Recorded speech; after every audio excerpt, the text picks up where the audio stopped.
T-Pain. We got to do this one. Yeah, what is going down, y'all? Welcome in.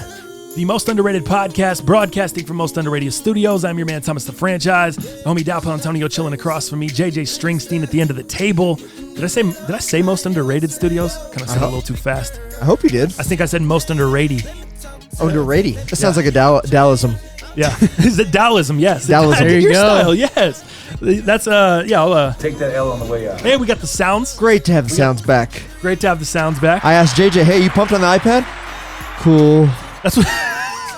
Okay, he said? First off, Cool, no, I didn't say that cool. shit. Second off, I was wondering if we even had the iPad to begin with, because when we were down here waiting, it was on the table, and I was like, does he have the iPad still? And then, I went into his bag, digged it out, but yeah. The dynamics were different last cast. It wasn't a bad cast. The iPad is a necessity. We must have the iPad. You know why I came in with this song, right? I do. That funny. A recent show. Funny. Yes. Hard Knocks. Yeah. One of the rookies, I don't even remember his name. D lineman broke his hand on the show. Ended up breaking his hand later in the show. Wow. But I know he got a. I was trying to punch the ball out. Yeah. I was just trying to punch the ball out. Yep. This is what they made him get up there. So they do rookie, like rookie skits, rookie talent show, something like that. So they make some rookies go up and sing or whatever. Each team does it a little different. I know the Denver Broncos are actually doing a marathon. They're doing it the whole training camp. They just rotate every single day. It's just a couple rookies, and they go up there. And so they have to do multiple times. The Raiders, I guess they're just making them sing a song one time. So, and they're just called out Hunter by Renfrow out of Clemson. One of the worst I've ever seen in my life. It's not that good. little rookie wide receiver out of Clemson that Trevor Lawrence was throwing to there in the national championship game, beating the shit out of Alabama. I think he's going to be cut just because of that. I don't know I didn't know what that kid looked like or anything about him other than his name, and he played for Clemson. Yeah. But I saw him on the show. Dude, he looks, for one, a couple takeaways. He looks tiny. Yeah. Did you see him standing next to Derek Carr? Teeny tiny. Dude, he looks like he's his son in high school. Yeah. He looks small. So then, and I don't know how big Derek Carr is, but it made Derek Carr look like he was... Derek Carr's not that big. Brock Osweiler, dude. It made him look 6'8". So anyway, they have the rookies go up. Renfrow went terrible. He got booed off the stage. He was doing so bad. He tried to sing Lean On Me or something. Oh, yeah. Oh, it was so bad. But then this white dude, this D lineman, little bit of swag. You could tell he performed a little. He knew how to hold the mic a little bit. Goes up there, starts doing Buy You a Drink T-Pain a cappella. And he's kind of hitting the auto-tune, and everyone in the dude, that's how you win over that room. And he did, bro. He went in there with some urban shit, and all those fools started young jocking. Everyone was kind of leaning back, rocking in their chairs. Everyone was vibing with my man. I was like, all right. He kind of stole it. Like, it was dope. And it's funny because I was listening to a local radio show, and there's some old players that are former Broncos and stuff that are on the show now and retired. And one guy was saying, if you go in there and you kill that rookie talent show or the rookie singing, whatever you do in front of the team, he's like, there's two ways that can go. You can either just kill it and no one will ever mess with you again. Like from that day on, as a rookie, no one will ask you to carry pads. No one will ever mess with you again when you kill it like that. Or you could do it like Hunter Renfrow, get booed out the stage, no one respects you, and everyone's going to mess with you the rest of the camp. You know, it's going to go one of two ways. So it was funny to see both of those things happen on Hard Knocks the other night. Right. But I thought we had to open the show with that, man. It was hilarious. We're going to jump into the whole show. Yeah. We'll talk Antonio Brown. We'll kind of break down what happened, what didn't happen. Did you find that clip? I couldn't find it. No, I can't Of him find singing it. Dude, how is that not somewhere? Yeah. Was his name? His name was Max Crosby. Max Crosby. That's right. his name. Max. God. Yep. At least I could find that. Hey, did you know? Talking about things that players have to do at training camp. Did you see what the Broncos eliminated? AKA Vic Fangio finally eliminated. Yes, dude. I retweeted the stupid ass hazing haircuts. I tweeted it out. Yeah. About damn time. Terrible. I just think it's stupid because you have guys that. What are you doing? You have guys that have been growing dreads out for long periods of time. Right. You have guys like, dude, I remember last year, that was the last year they did it. Phillip Lindsay was like, nope. Yeah. Y'all are not cutting my afro. I've been growing this thing way too long. And he battled with it. And they made him do something else. I forgot what it was. Mm-hmm. But it was something else, kind of, stupid. But I don't know. I just like, it's the same thing it's the same thing I kind of went off with on that vlog. Right. On our Patreon vlog. Yeah. That about the training camp. It's kind of just don't touch me. Just let me do my thing. Like, especially, we're in the NFL. We we're don't all want grown no titty here. twisters. We're We don't getting want no paid dick millions of punches. dollars. Yeah, do we really need to tie people up to goalposts and cut their hair? Yeah. Like, do we really need to be just, hitting each other in the dick and titty twisting each other and swirlies? Like, we're in the NFL. We're getting millions of dollars. Right. I thought Tebow's haircut was pretty good. He looked like a monk. I enjoyed that. The Tebow monk. If you guys are unfamiliar, the Broncos used to do this rookie hair cutting thing. I don't know if your team does it or if they do something different, but Fangio kind of came through and he was like, hey, if you want to have him carry pads, cool. You want to have him do the rookie talent show, cool. But I'm done with, like, I don't want to do physical, like I said, tying people up to cut their hair and taping them to the goalposts and just all this dumb jock high school bullshit, you know, that I feel like is not getting you anywhere. It's not making things any better. Right. So that's just my perspective on it. But I'm glad they eliminated it. I'm with you. Huge show today, dude. Lots of stuff, a lot of topics, a lot of stuff to go over. So I'm going to kind of run this down here, and then we'll dive into the topics. UFC 241. We'll get Mueller on the phone. Talk about the card. Great card this weekend. We'll break all that down. We'll talk some NFL. I said Hard Knocks, some preseason. There's going to be preseason games tonight. Maybe talk about a game or two we're looking forward to tonight. Some players we want to see. And then also we'll talk NFL's partnership with Jay-Z. That's a big thing. A lot of stuff there in the news with that. I've seen opinions on both sides. Some people happy, some people unhappy. So we'll kind of break down both sides of that argument. And then also sneakers and fashion. Jump into that. We got a few different pairs of sneakers to look at today. That's brought to you by Resjuvenator. You see the products up here on the front. Use the code MUP and get 10%. Actually, oh no, it's not MUP. I'm sorry. Underrated 10. Underrated 10. I have 4 different codes going right now. Yeah. I got a code with my man Hugh Customs later on today that I'm going to show you. So my Sick. codes are, we got Pure You got a lot Spectrum. of codes. Yeah, codes are running through the mind. It's underrated 10. Underrated 10. On Resjuvenator, save 10%. So we'll get into that. The whole scamming, the bot situation with the Jordan 1 UNC lows. Did you hear about all that stuff? Yeah. We got all the details on that. I got the Off-White Spider-Man joints back. We'll look at those. Yeezy comparison. You got a couple pairs of Yeezys. Jordan Satins this Saturday. So we're loaded. Sneakers and fashion, YouTube comments, and we'll finish up with some underrated news if we have time for that as well.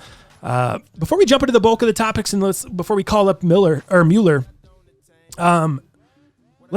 did you hear about the Phil Lindsay Madden situation? I did, in fact. Madden rating. I guess it's not even Madden rating. I'm sorry. Usually, it's a lot of people pissed off about their Madden rating. Sure.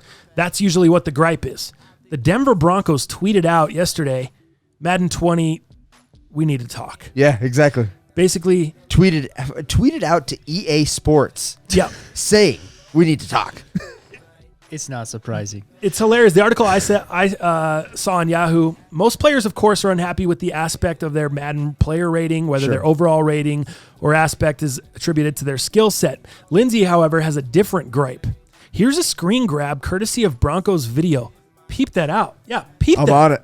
What the hell? That's how who they have is Phillip Lindsay. I don't even know who that looks like. That's not. Oh my gosh. That looks awful. You don't even know who that looks like. There's a local guy that works here in the media. Yeah. He played for the Pittsburgh Steelers, a linebacker forever, and then he played for the Patriots as well. His name's Chad Brown.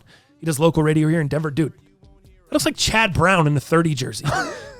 Chad Brown's light skinned like Phil. Yeah. Yeah, he looks just like Chad Brown. Chad Brown dude. that looks like a linebacker. It does not look like a running back. It does not look anything like Phillip Lindsay's body type. Oh. Nothing like his face, his head, or anything. That looks like Troy Polamalu with like short hair. No doubt. That's who that looks like to me. Oh shit. That's weird. So I guess some other players have complaints, but they tweeted back. Madden tweeted back. Did they? And assured Lindsay that he's seen the fix and it's much better. The game will be updated within the next couple weeks. Sick. So they fixed it. That's went cool. in and fixed it. They're like, hey, we're not going to be out here letting you look like that, bro. Don't worry. We just didn't have time. The game was coming out. We had to get it out. We didn't have time to update all the correct likeness. Tom Brady, we got. Right. Phillip Lindsay. For the player. That dude looks big, bro. Not even close to Phil. I know. Like I said, linebacker big. Speaking of big, you been lifting?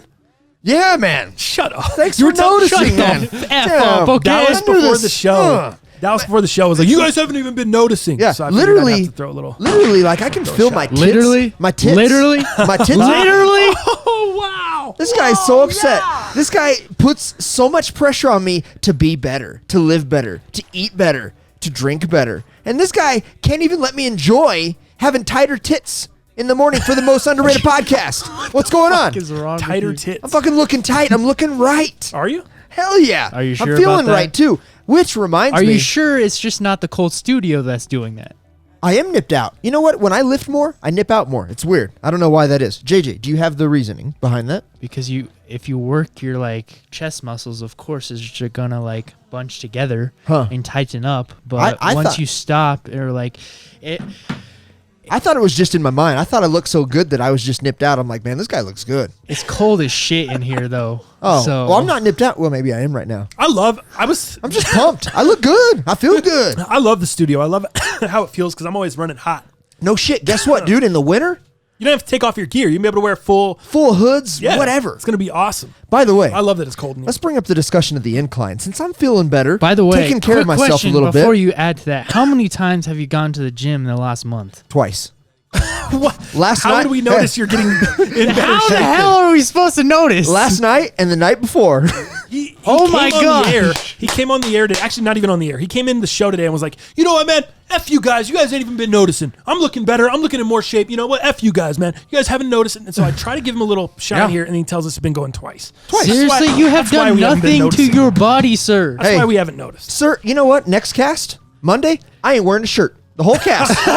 I'm going shirtless on the cast. You know what? I don't know if I want to see that for one. For two, I still want to see you wear that, the Coogee polo Oh, yeah. that we were gifted. You've got to wear that gotta for get an that. episode coming up. I got to get that. Yeah, you got I gotta get that for sure. Maybe just wear that Coogee polo. Coogee All right. polo. Well, no, I'm going I'd shirtless. rather see that than No, go I'm going I'm going shirtless. shirtless. I'm going shirtless. By I think Monday, you need a month or so That gives- before you can start doing that JJ, shit. you don't even know, That man. and You- a few times on the golf course shirtless to get a little tan it up a little. Yeah, Yeah. that's a concern. Yeah, it's That is a concern. But dude, JJ, seriously, I climbed into bed with Robin last night, dude, and because I went to the gym late night sesh, right? You know, I get back about 11 p.m., right?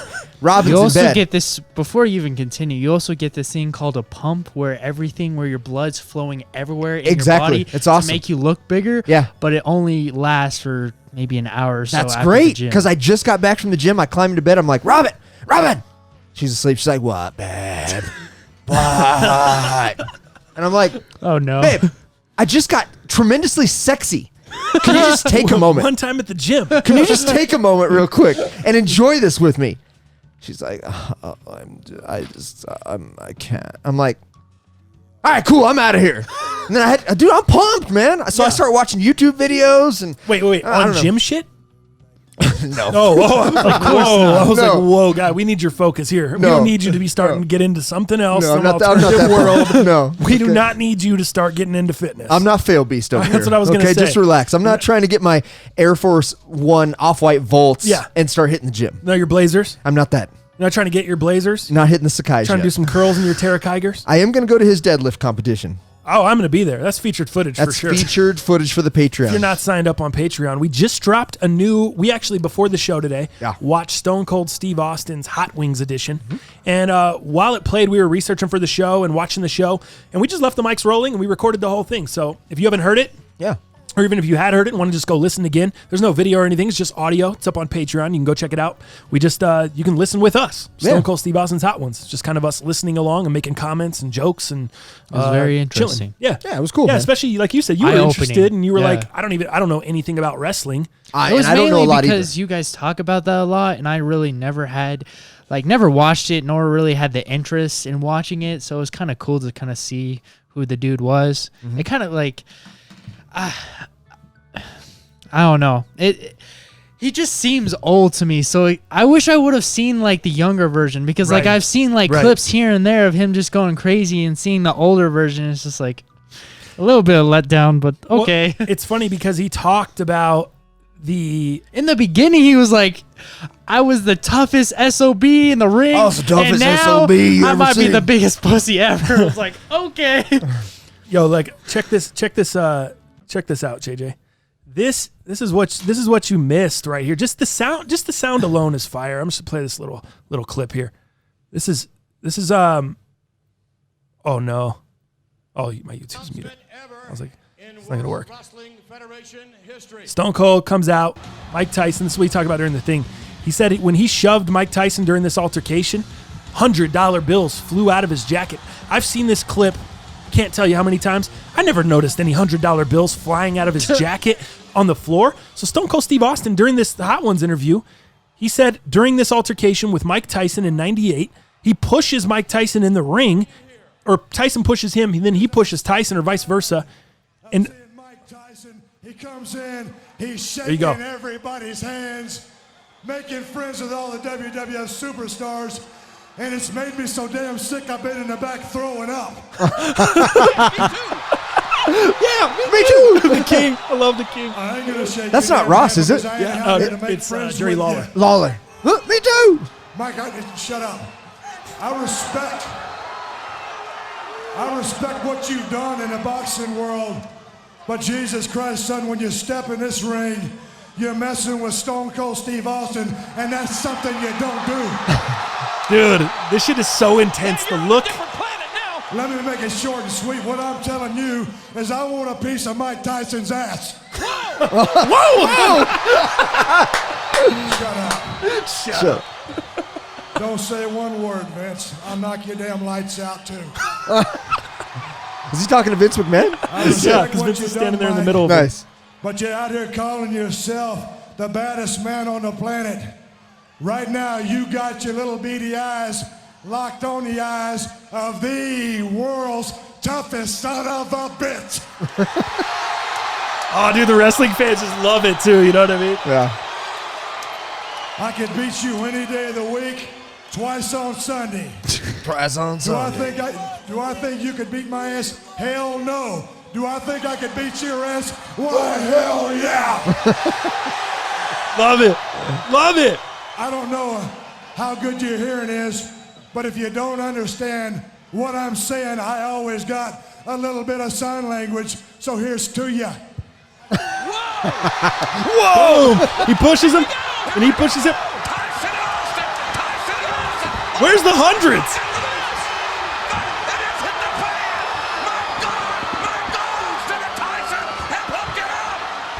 And then they just scrapping.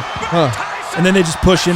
It's a lot of handlers pushing. And this was what is called the build to WrestleMania that year. So that was a huge build. So the whole storyline was it was going to be Stone Cold Steve Austin versus Shawn Michaels, Mike Tyson as the special guest referee.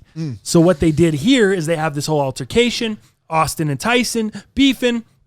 Then the week before, Tyson shows up with DX, wearing a DX t-shirt at the fan event, doing all this shit.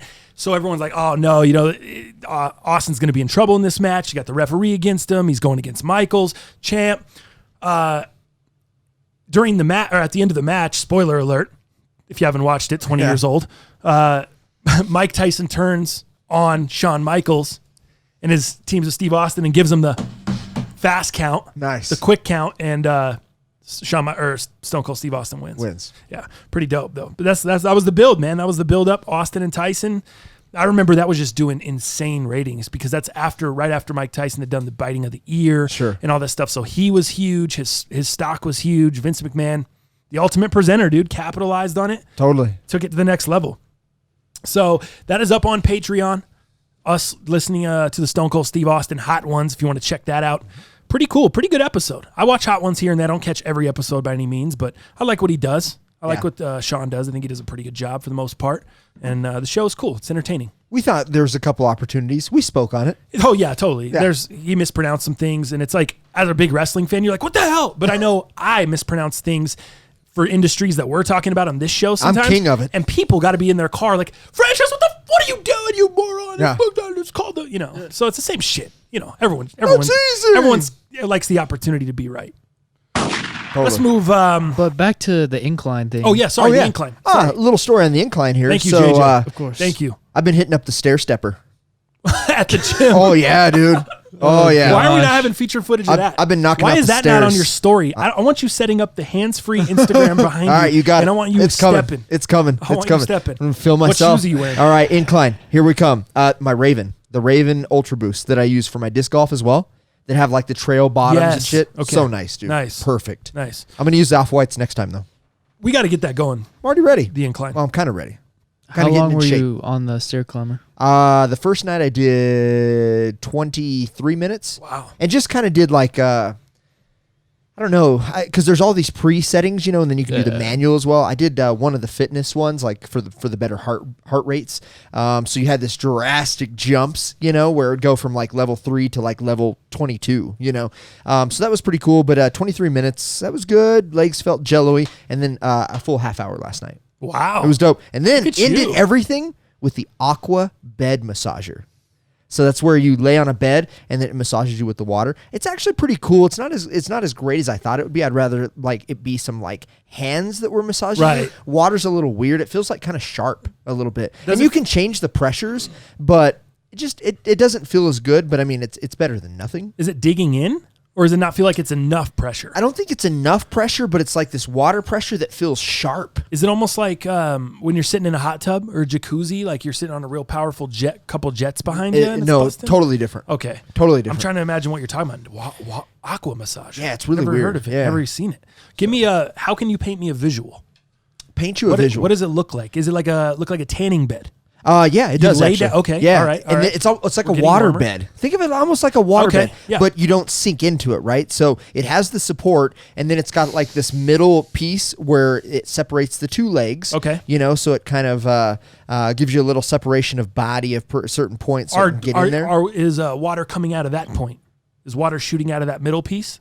No, it's like separation? shooting from below. Underneath, Yeah, okay. it's shooting Underneath underneath the up. fabric. Yeah, Into of the your back fabric or in the into your undersides back of your body. and then you can Legs. isolate parts of your body where you want it. Like when you're having like shooting water, like on your head, it feels fucking weird. Right. So I was like, I'm gonna isolate this a little bit. And then when you have shooting water towards your balls and your dick, it's a Yeah. little weird. Right. So I isolated around that instead. So I went like top of my torso to like neck. That sounds painful. It's on the it's, shooting it's, water. it's on really your weird. I balls? couldn't find the. Yeah, that was not Doesn't good. sound- yeah, It was below regular not massager, good. cool. Water massager, not cool. It's a little weird for sure. Yeah. So I isolated, but like I said, any massage is better than no massage. But water, I couldn't find the right pressure. You know, too little is not good. Too much is like really sharp. So I don't know. Like I said, any massage is better than no massage. But it was a little different. But That's all included with the gym membership over there. yeah, I got the black card. Oh wow, Yeah, I got the Planet Fitness black card. wow, all Don't even right, worry. Okay,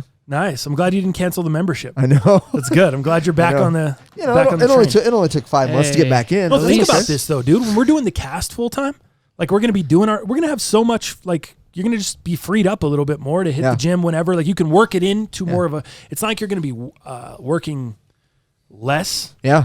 I think you're honestly probably going to be working more. You're just going to have your time more. Yeah. You're just going to be able to, that's what I've noticed about I can working on the schedule cast full things time in. and doing things. Yeah. Editing footage and doing all this stuff. I can kind of maneuver my day. Like yesterday I went to the Rockies game with my uncle. Yeah, I saw that. Midday. I was able to, it was fun because we had to go, his phone screen broke. We had to go to Cherry Creek Mall. Saw try that to as get well, him a yeah. new thing. Oh, by the way, I'll be back there at midday tomorrow because to go get it again. Oh, you're in on this. You know the situation. I know of the forgot. situation, I forgot. but I'm I talking don't to you know, like you yeah. don't know. So let's fill the listeners in. Yeah.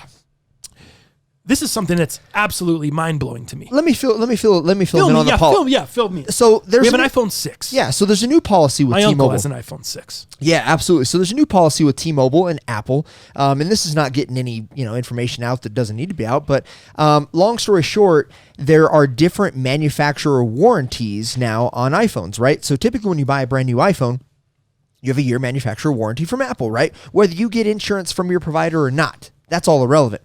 Well, what T-Mobile has done and worked out with Apple is T-Mobile sounds like they were doing a lot more warranties than probably what they needed to. So Apple says, wait, a lot of these aren't messed up, So we essentially just redid or reevaluated our warranty program with Apple exclusively because we were costing the company a lot of money. And Apple says, no, hold on. So the parameters now are in the first year, if you go to T-Mobile and you want to get a warranty on your new phone because something's not working right, we can't process it. We try to process a warranty. It says, sorry, we cannot process your warranty. Which is different from when I worked with the company. Contact Apple. Yeah. This is part of that new New agreement. thing. Yep. Then it gets even deeper than that. So the problem is with an iPhone 6, right? That's an old iPhone, dude. That's not within a year of its purchase. Yeah. So I was But like, we're paying Doug. insurance on the premise that we have an extended warranty. So we get Correct. insurance included, and we get an extended warranty for as long as we have that phone. If something goes wrong with the phone that's not our fault, we're paying the $15 every single month to have that coverage. Mm-hmm. So we no longer have that coverage through the store. Or through Apple as a company. Right. So you thought. what do we do? So here's what happens. So this was a warranty phone that we got him in October, right? Yeah. So his old one shit the bed. I Yep. can't remember what happened, but we ordered him a new warranty. We were able to, right? Because it wasn't within that first year. The problem is quality control. You don't know what type of Apple device you're getting. You don't know if that comes or had any manufacturer warranty on it because it's a new phone to you. Right. What I found out was that new phone that we got Roselli in October had a brand new full year manufacturer warranty. So when I tried to process the warranty, it gave me the error saying, sorry, you go contact Apple, which sucks, right? Because then you have to go make an appointment with a Yeah. genius. Oh, yeah, Then they have to troubleshoot it. not It's a big ordeal, right? We went yesterday, didn't get it finished all in one. We have to go back. No doubt. Yeah, because we couldn't get in because the time frame, we didn't have enough time. We had to go to the game. Because of the game, you had to leave. So we had to leave and just didn't. We were like, oh, well, it is what it is. Like, Yeah. we're going to have to eat some dick and go on Friday. God, You know, dude. is what it is. Dude, not to Meanwhile, mention, he has a phone that's not working well. plus someone hit me up on, the homie Drewskis hit me up on Instagram and DM me. He's like, dude, I was just at the mall at that Apple store getting something fixed. And he's like, did you see Joe Flacco? He was just there with his kids at the mall too and bumming it. Dang. I know. I was like, no, I didn't see either of you fools. How did I miss you and Flacco? Yeah, no doubt. I was hanging out in the middle of the mall, sitting here, chilling Yeah. in recliners, Yeah. doing work on my laptop. Right next to the Apple store. Right. Everybody goes to the Like, Apple store. How did I miss Flacco and you? I don't understand what happened here, but it was funny. Nonetheless. Super wacko that Yeah. he missed Flacco. I couldn't believe it, man. Wow, bad. Couldn't Dal. believe it. Bad. Bad. Couldn't believe it. Just bad. How we? Bad. Anyways, so we have to go now and get it handled through Apple. But you're saying, my question to you to end this. Yeah. They're not going to give us an issue and say, well, you guys don't have Apple Care. No, absolutely They're not. not going to. Nope. Okay. Nope. All right. Yeah, because I was able to kind of research the IMEI and found out That's that, what I'm scared. Yeah. And I'm be like, man, if T-Mobile's saying you got to contact Apple and it doesn't even allow my homie Yeah. to process it for me, so I know I'm not getting the runaround by the guy at T-Mobile. He legit can't process the warranty exchange. Correct. But then if I go to Apple and they're like, oh, well, you don't have Apple Care and can't help me either, that's where I'm like, dude. But so that hasn't happened yet. I'm just fearful that Right. that's the next step on Friday. If it does, you'll have to shit in your hand and throw it. Oh, what do you do at that point? Like, I got to cancel. I got to go somewhere. I got to go. You give him the DDT. I've got to go, dude. Yeah. If the cell phone company can't help me out that I've been paying insurance for forever, and then Apple can't help me out that I was sent to by the company, I've got to go. Yeah. Like, I don't have any more time for this. We're sitting here in a circle. So that's where we're at. Oh, dude. It's looking good. It's still scanned. I know, but I thought I just ripped it. No, you're fine. You're sure? Yeah, totally. So I was shaving I this can morning. see it because the studio lights are really nice. If you saw on my Instagram story, I was shaving this morning, and I have a tiny little mole above my, not that you guys know my facial features, but I have a tiny Construction. little mole right there. I don't even know if you know that, and you see me all the time. So as I'm never shaving, do. as I'm shaving my mustache, just trimming it up, getting it to look clean, just up on top, caught that mole just a tad. Wow. Just a little bit. Didn't shave it clean off, just caught it. Yeah.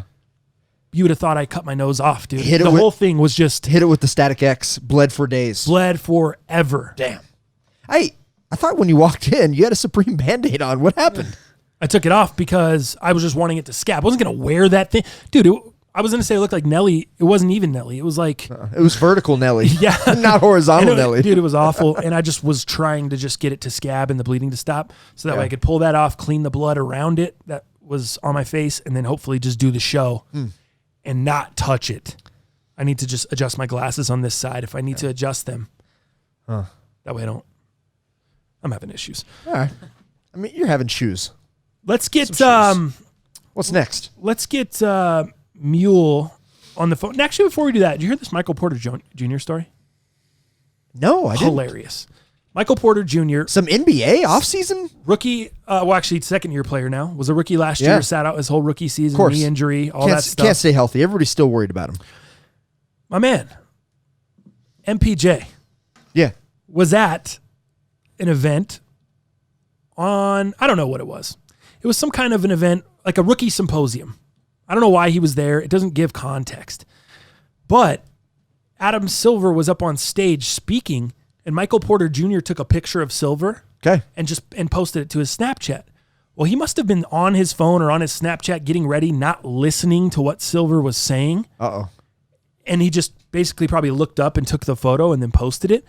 Well, he didn't look at it, or he didn't, I don't know. This is what I'm thinking is going through his mind. This is what I'm thinking. Because I don't know how in the hell you do this if you look at the photo. I don't know. Adam Silver at that moment happened to be speaking about social media. No, damn it. Like if you guys need anything at all, if you need anything from suicide prevention to the smallest little shit, here is my cell phone number. Oh wow. Here is my email. Here's my office number. Contact me, guys. I'm the commish. I'm here for you. Contact me. Yeah. My man, Porter Jr., at the moment, that's where he takes the picture. And this info is up on a big screen right behind him. So you've got his cell phone number, his office, and his email. Wow. Right behind him on the screen. Michael Porter Jr. obviously, well, he posts it to Snapchat, then he deletes it quickly after he sees by the time when he looks. But you know how internet goes. You know how social media goes. Totally. By that time, it's too late, dude. You just got a screenshot it once. So then you have all these tweets of people. This guy said, he just responded to me, LMAO. Then this guy down here, this is my favorite. I'm out. He said, at Adam Silver, and then he posted a screenshot of the text message. I'm fighting the real fight. Our boy Josh Patterson. Check this out.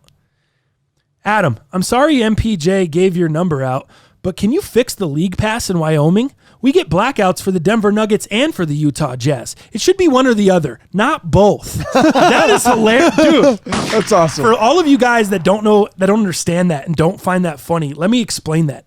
If you have NBA Game Pass, MLB League Pass, any of that shit, I can't watch the Rockies. I have MLB. Yeah. I have the MLB package. I go to watch my Apple TV. Anytime I try to watch the Rockies on there, home feed or away feed, it's blacked out. T-Mobile gives it to you for free. Yes. Yeah. Yes, they gave you a T-Mobile Tuesday deal 1 week before MLB season. You can get the MLB Pass. MLB League Pass is the same thing.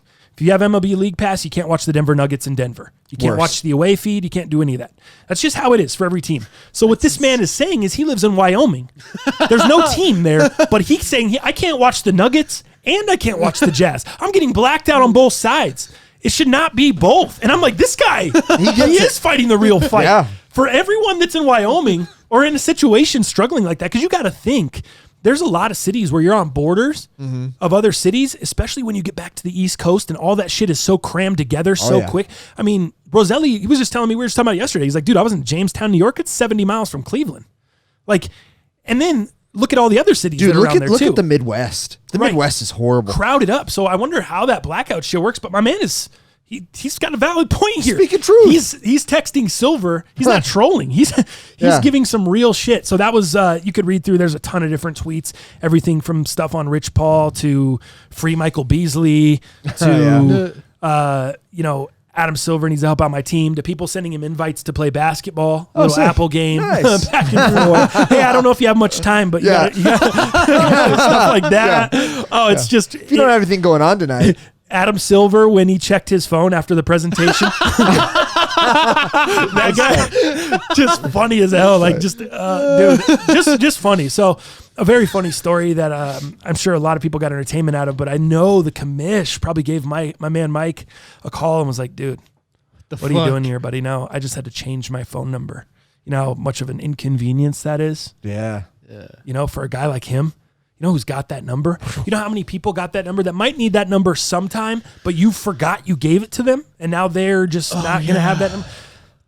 Yeah. What a nightmare, dude. That's tough. What a nightmare for a guy like Adam Silver. You know what? Since we're on the NBA talk real quick before we move on, dude, breaking news.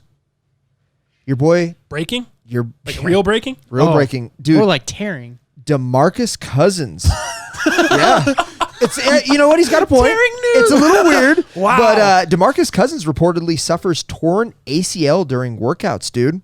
Wow. So he actually, so what happened was he actually bumped knees, dude, while playing basketball, and then he underwent testing today in LA to determine the extent of the injury. After again bumping knees with another player, a torn ACL, dude, for Demarcus Cousins. I think this is it. I think so too. He's out. I think so too. I mean, a guy Achilles that big to ACL, that big, recuperating from not only an ACL is extremely difficult. You know, you look at Kevin Durant, as big as he is. I mean, it's going to be, you know, I saw him wearing the boot, dude, and kind of doing, shooting a couple weeks ago. But you talk about these big guys, dude, that have these big time injuries.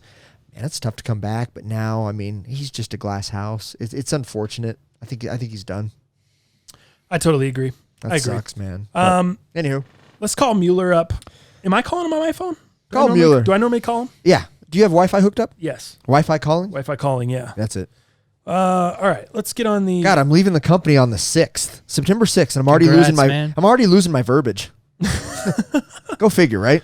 That's how it goes. We're gonna break down the UFC card this weekend.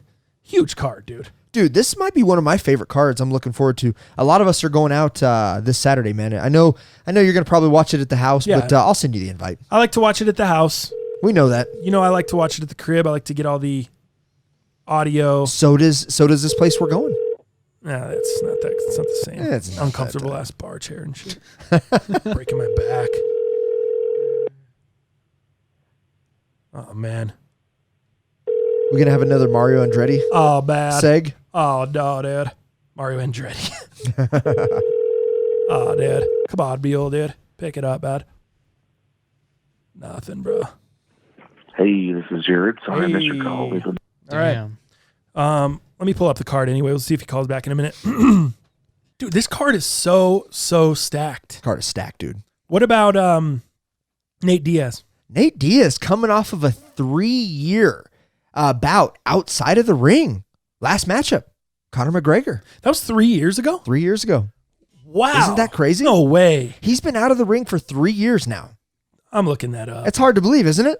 It's very hard to believe. A 3-year stint out of the ring. Let me see. I think that's incredible. August 20th, 2016. Holy shit, right? Pal. Isn't that wild? Holy shit, bro. He's been out the game for a minute. Does that worry you? About gassing, about like, you know, what has he been doing? What has he been, you know, how's he been training? Who's he been training with? We haven't really seen any training videos. I mean, I know no shit. a little out there. The last thing I saw was a video of him and Khabib. Last thing I saw was just him smoking weed all the time. Oh, the Raw Life? Did you see him walking on stage the other night? Yeah, supposedly it was CBD, and then he actually gave. He allowed some of his fans to take some hits. Oh, that's cool. That was pretty sick, man. Supposedly it's CBD, but he it was has a Raw cone. Yes, it was. Yeah, we didn't get sponsored by Raw. I need to hit those fools up. Yeah, that's all I use. I don't know much about Raw. Yeah, I know they're huge. I don't smoke no Raw. I don't smoke anything. And that's correct. What? Damn, dude. So the first fight was March 5th, 2016. Then they fought again August 16th or August 20th, 2016. Yep. And that was the last fight. Wow. Three you years. could have got me on some money on that. There's no way I would have guessed that's 3 years ago. It was that long? Wild. What happened in the last 3 years of my life? I know, right? What is going on? 3 years ago. Yeah, that'll be cool, man. That'll be Well, that'll be good. What do you think about the opponent they put him against, Pettis? Oh, dude, Pettis definitely not a pushover. No, Pettis is tight, dude. And the crazy not thing, an easy just ease your way back in return fight 3 years out, dude. This guy's a wild man. You never know what to expect. You know you're gonna get flying leg kicks. You know you're gonna get Superman punches off the cages. He's one of those guys that literally jumps off the cage, uses the momentum off of that, and comes with the Superman punch or comes with the Superman kicks or whatever it is. So you never know what to expect with Pettis, dude. I think this is gonna be a knockout drag out. I don't know. Knockout drag out. Dude. Not even a knockdown drag out. No, this is a knockout drag out. I like it. Because somebody's getting knocked out here. And it's going to, dude, nice. Thanks, Mueller. Don't even have it plugged in because of Mueller. Great. Thanks. And then it's going to be a bloody massacre as well. Because you know, as I know, the Diaz faces, dude, there's so much scar tissue on the Diaz brothers' faces. They just, you hit them 2 or 3 times, dude. It's like a bloody just bath. Have you seen, are you on UFC.com? No. If you go to UFC.com and you click on this fight card, I will. Oh, there he is. Look at this. Let's get Mueller on. Dude, it looks disgusting. His picture on the website. Yeah. I'm like, this is him fresh? Yeah. Like, I what? know. It's like he just got out of a war. Yeah. Yo, Mueller. Yo. Hey, What up, y'all? Sorry, Nada. guy. Didn't mean inconvenience. Yeah, sorry, man. We already got started without you. We're trying to break down things here. Hey, man, I thought when Dow says 45 minutes at 9:45, that doesn't mean noon, you know? I like that. I like that. So- I like that shot. You can't, yeah, he's got a point. Okay, Mueller, we were just talking about the card. We're obviously just going into the main card. The main card is ridiculous. Yeah. Let's start. We talked a little bit about, is it Heinisch? Ian Heinisch? Yep, Ian Heinisch. He's Dude. from Parker, Colorado. Dal was telling me a little bit about his background story. What do you know about this guy? Obviously, that's your neck of the woods, too. JJ and I, we were just saying that's JJ's neck of the woods. Yeah, man. So he went to the same high school that I kind of went to my senior year here. I know his younger sister. The dude's a cool guy, man. He ended up going to prison in Spain for a while, and that kind of derailed his career. Mm-hmm. And then ended up getting out and coming back to the U.S. and kind of getting back on the wagon, you know? Yeah. And did that stem from his drug trafficking that I think was a part of that? Am I correct on that? Cocaine, smuggling, that kind of thing? Yeah, those were drug charges, man. I don't know the full details on the story, but he ended up spending a couple years in prison in Spain for it. Wow. I didn't know. Dal was just kind of telling the story that he read on Yahoo Sports about him, and he was talking about drug smuggling and stuff, but I didn't know he had to spend his time in Spain. I thought he did time here. Yeah, because it sounded like something with Rikers Island Correctional Facility. But Maybe he did a little bit of both. Maybe he did a little bit of time No there as shit. well. But Yeah. yeah, I do see the 3.5 years on a cocaine smuggling charge at facilities in the Canary Islands of northern Spain. So yeah, it's pretty crazy. What do you think about him as a fighter? Is this a guy we should I watch like him, for? man. Yeah, he's only had 2 UFC fights, and obviously he's getting a little older. But this is going to be his first major challenge. He's fighting Derek Brunson, who's been around the block, beating some good guys, lost to some good guys. I'm excited to see what Ian does with this one. Let's move up the card and go to the. Okay, so do you like who you like to win this one, or do you not? Is it too close to call? Would you not put money? You know, on it? that one's tough. I want to bet on the hometown boy, but if I was picking, I'm taking Brunson. Dang. So you're going against the hometown boy. Ooh, sounds good. Hey, yeah, Mueller. Yeah, I am on this one. I'll take you on that one. You want to do 10 spot on that? Absolutely. All right, I'll take Ian. Look at that. All right. Let's go. So let me see. I'm pulling up the odds right now. So on my book, here we got Heinisch is actually the favorite at -150. Is he? Brunson's +120. So look at that. I think it's close enough to go straight up, but it's just Right. interesting. It's Yeah. just interesting to see. Let's go into the. Let's do that. I'll give you the odds on each fight after we talk about each fight. Got it. Let's go into the next ones with Sodiq. You know, it's going to be a tight call. I would say that Benitez is a better fighter, but we haven't seen much of Sodiq. So featherweights, man, it can go either way. I wouldn't bet on this one either side because I'm just completely unaware. Right. Do you see this kind of being like a wrestling match? Do you see this going to the ground, or do you see in this as a striking event? It looks like it's going to be probably a striking event. So last time Sodiq fought, he had 3 attempted takedowns and he didn't land any. So, you know, there's a wrestling background there, but Benitez has got to know that that's going to be kind of the plan. And I'm going to assume this will end up being a striking battle. Gotcha. Yeah, just looking at the two fighters, like you said, Sodiq, he's 9-1, so not a ton of experience. How many of those fights were in the UFC? Just one. Just one. Okay, so this is his second fight in the UFC, so relatively new there. Yeah. Odds on that fight, or who would you take, Mueller? Who would you, if you were putting money down, or would you skip over that one? I would probably actually take Sodiq just because I kind of play the side of, hey, let's bet on the unknown and see what happens. The odds on there, Sodiq is the favorite, quite almost 3-1. He's -290, and then you got Benitez at +225. So again, what that means, if you're unfamiliar with betting, if you put down $100 on Benitez, it wins you $225. If you want to win $100 on Sodiq, since he's the favorite, you have to put up $290 just to win 100. Yeah. Because he's favored. So almost that'd 3-1. be a tough bet. I'm all out on this one. So yeah, that seems high for me, especially it sounds like you don't really have the biggest or the most confidence in that fight either. What about the next one going with Yoel Romero? Ooh. Romero Costa is going to be fun. I know. Dallas and I were talking about this a little bit earlier this morning. Yoel Romero's in his 40s, man. The guy is a tank, but he's old. He's 42 years old, dude. He's older than Michael Bisping at 40. That's crazy. This guy's an old man, but as Mueller would say, this guy's still taking people out. Right. Yeah, and dude, his strengths. I've never seen someone with the sheer explosiveness. You watch a Yoel fight, and it looks like he's doing nothing, and then he just unloads a right hand that just looks like it was a bullet. It's amazing. Costa's a ton of fun to watch. This fight's going to be interesting. Mm-hmm. If I were betting, I'm probably going to take Yoel. Yeah, I'm with you on that. I can't hate on that. Is Costa, is he 12-0? I think he's 12-0. Costa is, I believe he is an undefeated fighter. Yeah. But if you look at who he's fought, he hasn't really fought a Yoel caliber guy. Right. You would say this is his biggest fight, right? Probably. Yes. Absolutely. Yeah. He's fighters, man. I mean, he beat Uriah Hall, who's, he is what he is. He knocked out Uriah, but Yoel's a different beast. I'm excited. Yeah, no doubt, for sure. Odds on that one, you guys are on the favorite Yoel, and he's minus 150. Okay. So put up 150 to win 100 on that one. Not terrible. And then if you're taking Costa, he's plus 120. So you put up 100, you win you 120. Gotcha. He's the underdog. Huh. Moving along out of that fight and going to the co-main event, Nate Diaz, Anthony Pettis. Arguably fight of the night for me, I think. We just talked a little bit about this one before we got on the phone with you. Really, really excited to see this one. Nate Diaz, I didn't realize it's been 3 years since he's been in the ring. Dal was saying that. I was like, no way, dude. And I looked it up. Well, I just really felt bad about my life. Yeah. Because I feel like that was last summer. Yeah, man. Neither of the Diaz brothers have fought in quite some time. Especially his older brother, Nick. Yeah. I don't think Nick's ever going to come back. Yeah. But, dude, that is going to be the best fight on the card. And I say that with knowing Stipe is one of my top 3 favorite fighters. Mm-hmm. I'm so excited for Pettis Diaz. I don't know if you guys know, but back in 2015, they were trying to fight and they were beefing hard.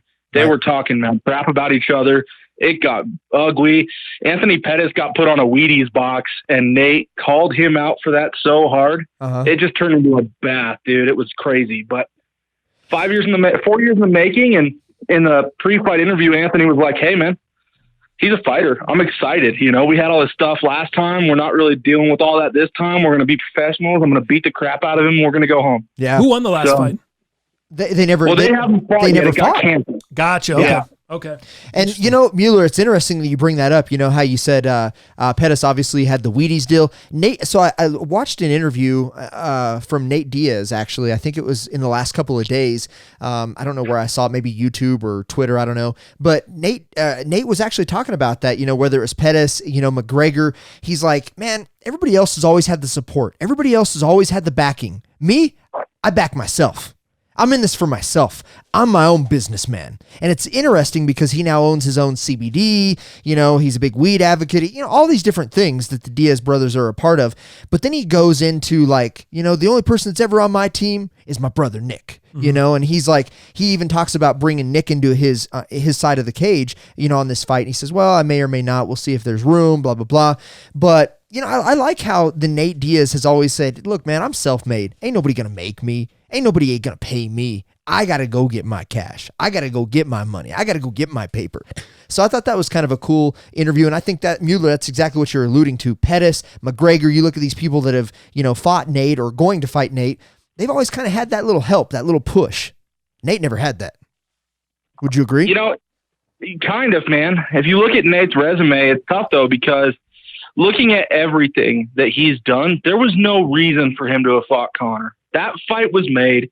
That's the biggest paycheck he's ever got. Yeah. And Dana gave it to him. But if you look at his qualifications, he probably didn't deserve that fight, in my opinion. So it's a catch-22, but you're right in saying, hey, dude, he's never had that massive outside support like Anthony did, like Conor did, like DC and John Jones have gotten. Mm-hmm. But he's also not that level of fighter, in my opinion. Yeah. It's a good point. It's a good point by you, Mueller. I think Diaz, I'm excited. I think this is going to be one of the best fights. Odds on this one are we're going minus 130 on Pettis. He's the favorite. Yeah. And then Diaz is plus 100. Straight up, he's even money. You put up 100, you win 100. I would rather make a bet on, how many punches to the face does it take before Nate starts bleeding? Oh, 2. I would, Once he gets caught twice. is it a single Scar tissue's over. Is it a single punch, Mueller, before Diaz starts just bleeding everywhere because of all the scar tissue on the I think he could take a couple, but I think that'd be a real fun prop bet. No doubt. I love that, man. Let's finish out with the main event. Daniel Cormier, Stipe Miocic. What do you got on this one? I know you love Stipe. Isn't that your guy? Man. He's Stipe is my second favorite fighter I know you love of that guy. current day UFC. My favorite fighter was Gustafsson. Mhm. I'm going to take Stipe. I think that the rematch is going to give him what he needed. I think that, he'll be prepared for DC, and I think he underestimated DC's power, just assumed he was just going to wrestle him the whole time, and then he got knocked out. So it's tough, man. I could see that fight going either way. It's going to be one of the best heavyweight fights I think we've seen in a long time, but I'd be taking Stipe, who I believe is probably the underdog. I actually have Stipe on this one as well. I'd love to bet you Mueller on this one. I'd love to even just be kind of the antagonist and says, you know what, man? I'm going to go DC just because you went Stipe. I think Stipe's ready. I watched an interview with him on ESPN. I can't remember who did the interview. Maybe one of the mics. Mike and Mike? Yeah, one of the mics, I think, did the interview. I can't remember exactly.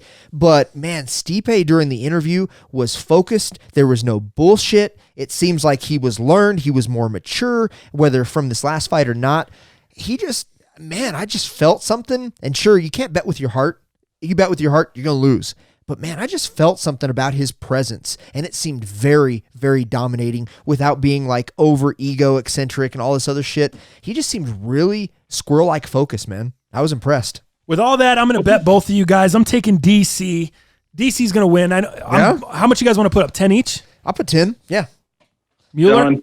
All right, Yep. I'll put 10 against both of you guys. Sick. I'm taking DC. I don't even like DC. I'm not a DC fan. I don't like his brand of fighting. Not a lot of people do. I'm not a big DC guy, but until DC loses, I'm going DC. He's the ultimate so far. Who's beating DC? Right. There's a lot of people that guys. say they're going to, and I'll take the 20. Hey, while we got you, man, I'm just going to tell you right now, it'll be real rewarding for me to take your money on my birthday, fool. It's your ready for birthday? it. Dang. Saturday. You should come with us, man. I'm just saying. We're going to have a few people there. I know you like to watch it at home, but this place, Mueller, tell them how good the commentary is. Tell them how loud it is. Tell them how comfy these seats are.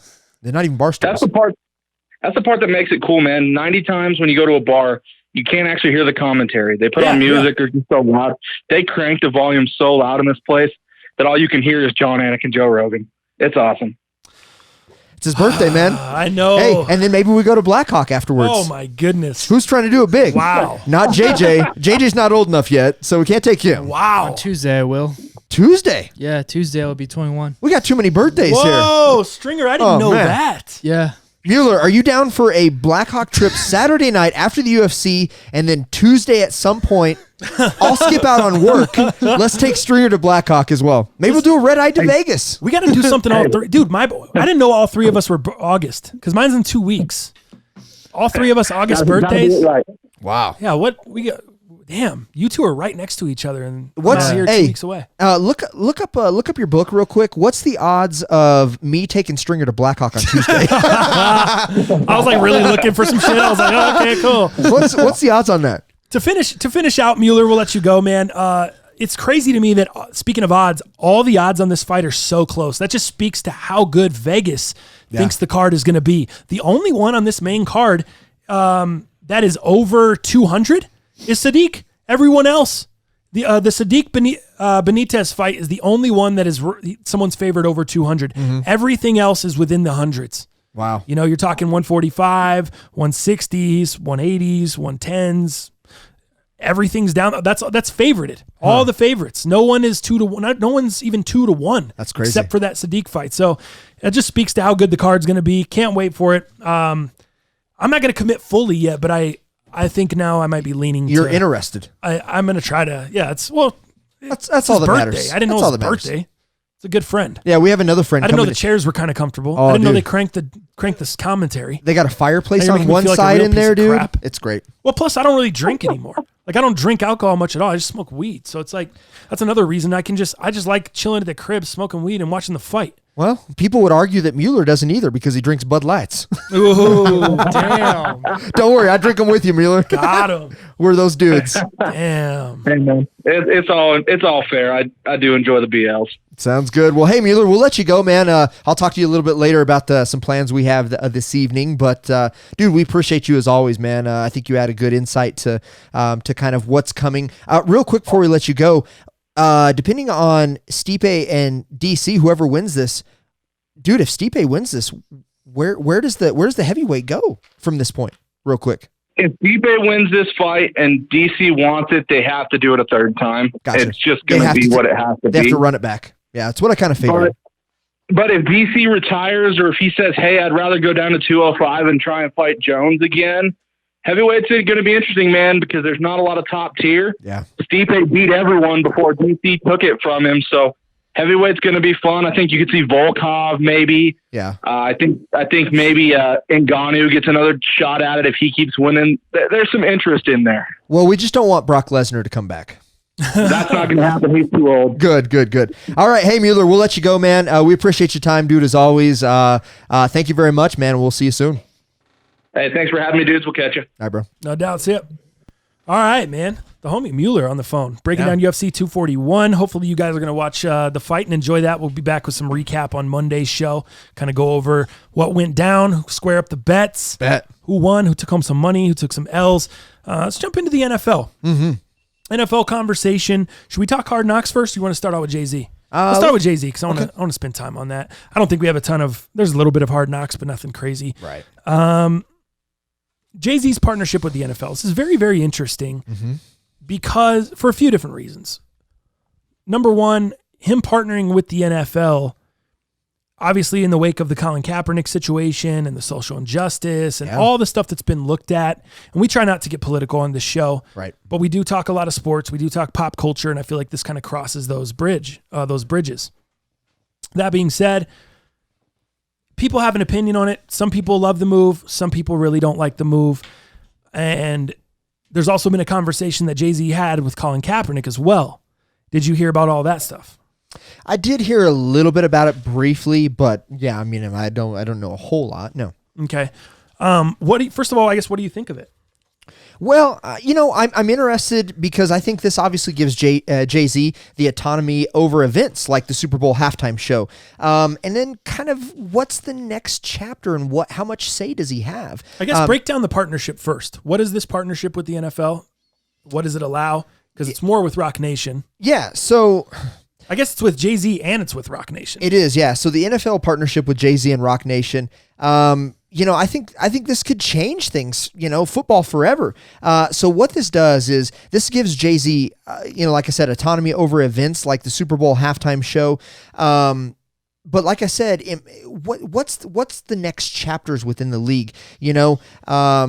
After trying to kind of right the ship after facing years of protests with the high-profile celebrity boycott of the Super Bowl, you have this big name, Jay-Z, this mogul, dog, of bringing his ideas. And, you look at Jay-Z, what he's done with the Brooklyn Nets, designing the logo that the Brooklyn Nets have, obviously with the Puma, he's had wireless charging, mogul opportunities that he's done. For me, man, I think it just balances the NFL. I really do. That's what I hope, at least. A more balanced NFL. You have the Players Association that obviously stand up for the players' rights, but now you have this other association, Rock Nation now, who's kind of in the middle of that. Does it convolute things maybe a little bit? I'm a little concerned as things get rolled out as time goes on, but I think it's a good thing, man, for the players. I think it's a good thing for the organization. The NFL, the no fun league as we know it today, has done a lot of stupid shit, has made some bad decisions, has not always been on the players' side, hence why we have the Players Association now, right? So, man, I think this adds a lot of validity to good press in terms of doing the right things, morals, ethics. What was the Rooney Rule? So we had that right in 2003, and now we have head coaches like the Mike Tomlins and the Harrison who just got fired, right, as the Cincinnati Bengals, but. I think this adds credibility. I think this makes the NFL look a lot better. I think this will make things better, especially for the players. I'm excited, man. I'm excited, and I'm excited for the events, the halftime events, and the pre's and the posts, and what can come after with Rock Nation. I'm super conflicted because I don't know how to feel, dude. I really don't. I'm not black. I don't understand maybe all the ins and outs of what everyone's mindset, people of color's mindset is. I've tried to talk to my girl about it, being an African-American woman. I don't understand. I just don't get why I'm reading headlines like Jay-Z got paid to be the NFL's black boyfriend. Right? I don't know if I like that. That makes me feel a little weird. Yeah. Right. Like, I don't know why I'm seeing headlines and all this outrage with Jay-Z being partnered with the NFL because of the Colin Kaepernick situation. Is that what the outrage is about? What I'm seeing now I'm seeing a TMZ, and I haven't even watched the video. I guess we can play it for you because we don't have censorship here, so it doesn't matter what she said, what she says. But on TMZ, Colin Kaepernick's girlfriend blasts Jay-Z after video of NFL meeting surfaces. So basically, I heard this morning, before I even saw this, that the Colin Kaepernick Jay-Z conversation did not go well. Okay. And I heard it was from his girlfriend. Okay. Jay-Z said yesterday that he, in the NFL, did you see that NFL video that they put out? I heard about it, but I haven't seen it, no. So it's a little skeptical because it's the only one allowed to film it was the NFL. Right. So that's already alarms you to like, okay, they're going to edit this together and tell the story the way they want to tell it. Sure. So if Jay-Z says something that they don't want it to be in there, whatever, which looks stupid to me, that seems idiotic. Just invite everybody and have a normal press conference. Have the media, the whole thing, yeah. So that's stupid by the NFL. I hate that. Hate that they did it. Makes no sense to me. Yeah. Transparency out the door. Yep. So never was there. But then I guess Jay-Z says he had a conversation with Colin Kaepernick. In that video, he didn't elaborate. He didn't say what anything went down. He just said he had a conversation. Okay. Well, I guess in that conversation, she says that it was nowhere near cordial. It was not a good conversation. Basically kind of saying that Colin Kaepernick had a tone that was pissed off towards Jay-Z for partnering with the NFL. I don't know that to be true. That's what his girlfriend's saying. We can play the TMZ video here in a second, but before I do that, I just want to finish here. Like, how do you guys feel? And in the YouTube comments, I want to get some perspective because I'm trying to understand. And here's what I don't understand. If we're going back to the Colin Kaepernick situation and we continue to go back to the Colin Kaepernick situation, and we continue to go back to that and continue to fuel is he the only guy? I guess my question is to the people that are offended, is he the only guy that can partner with the NFL to where you're not, is he the only black gentleman, that can partner with the NFL to where it's okay? If anyone else partners, it's not good? I don't know. I don't understand because from what I know, Jay-Z could have performed at the Super Bowl last year, but he turned it down. Yep. In defense of Colin Kaepernick, right? I would say. So all the people that are mad and saying Jay-Z just went to go get money and Jay-Z just wanted to get paid and Jay-Z just wanted to elevate his profile and all this stuff, blah, blah, blah, blah, blah. If he wanted to do that, he could have done that with last year. Before this was their birth, before this was in talks, he could have done that by performing at the Super Bowl. He could have just said, "No, I'm gonna do my thing." You know, and sorry, Colin, I'm gonna do my thing. Instead, he didn't perform there. So I'm just wondering, is nothing allowed to change? Is he not allowed to have a conversation with the NFL, work towards the Inspire Change thing that the NFL has going on, help build that bridge? Like, I think people here, if you're watching, I wish I could draw this out for you because I feel like people they're on this side, yeah, and everyone just wants to be here. Yeah. Like, you just want to get here. Fuck the water. Screw how to get there. Everyone just wants it now. Now. I want to be there now. I want it fixed now. Why not now? Without realizing there has to be a bridge built, guys. Someone has to put their hand out. The other person has to put their hand out. There has to be an open communication. And now that you have somebody like Jay-Z there, you can't criticize a person for trying to do that. How I look at the situation is he's trying to build a bridge. He's trying to say, hey, from face value, and he's trying to help. Right. And that's what I'm trying to tell you is he's shown that he's down for the people in his community. He turned down the MFing Super Bowl last year. What bigger stage could you have than the Super Bowl? And influenced many, many others to step aside. Right. Right? So he's the Cardi B's, the Rihannas. He's down for his people. But now all of a sudden that he put his hand out and said, hey, we're going to try to talk to these people. We're going to try to really do some shit. We're going to try to create real change. Act like instead of just acting like we're creating change, instead of just talking about creating change, instead of doing something that's not really creating change. I'm going to try to talk to them. Because now that you're not, these black kids over here are not Jay-Z. Mm-hmm. They can't, maybe they're not being heard, but I'm Jay-Z. Mm-hmm. I can step in here and get their voices heard. Yeah. Maybe that's what he's trying to do. And until we see what the results of this are, how are you guys going to write headlines? How are people? I'm just confused. It's funny that you just mentioned that because Jay-Z actually just said, wild to me. He said he wants to help amplify the league's Inspire Change initiative for social injustice, right?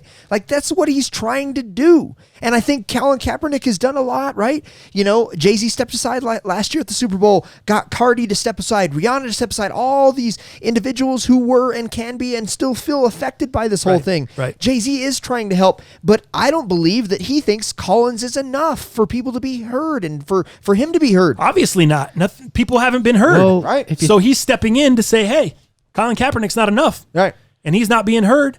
He's not employed. Yeah. The NFL's kind of pushing him aside, whatever. They ain't pushing me aside. I turned down the Super Bowl and they're still not pushing me aside. I'm in here taking meetings. And I'm in here with the people. I'm here talking. Yeah, and I think this, like here soon, like maybe within the last week or so, marked the actual 3-year anniversary when Colin started doing all of this. Right. So here we are, 3 years into it. We've made a little bit of progress, but at the NFL level, have we? You know, Colin Kaepernick still doesn't have a job. Right. And we would argue that we don't think he has the gusto to do it, right? We don't think he has the skill set. And for me as an owner, again, as we go into it again, T-Mobile, running my own store, I'm not going to pick him up. If this was Tyreek Hill, he'd have a job.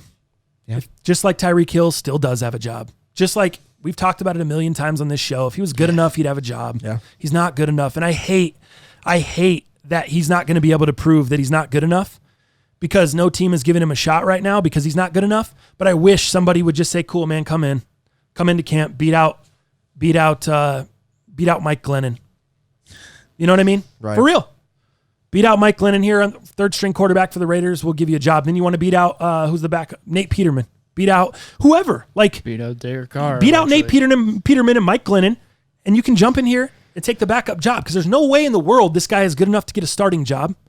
Been out of the league for however many years. And of course, it's all, blamed on the NFL that they don't want to employ him. But the fact of the matter is he doesn't have the skills anymore.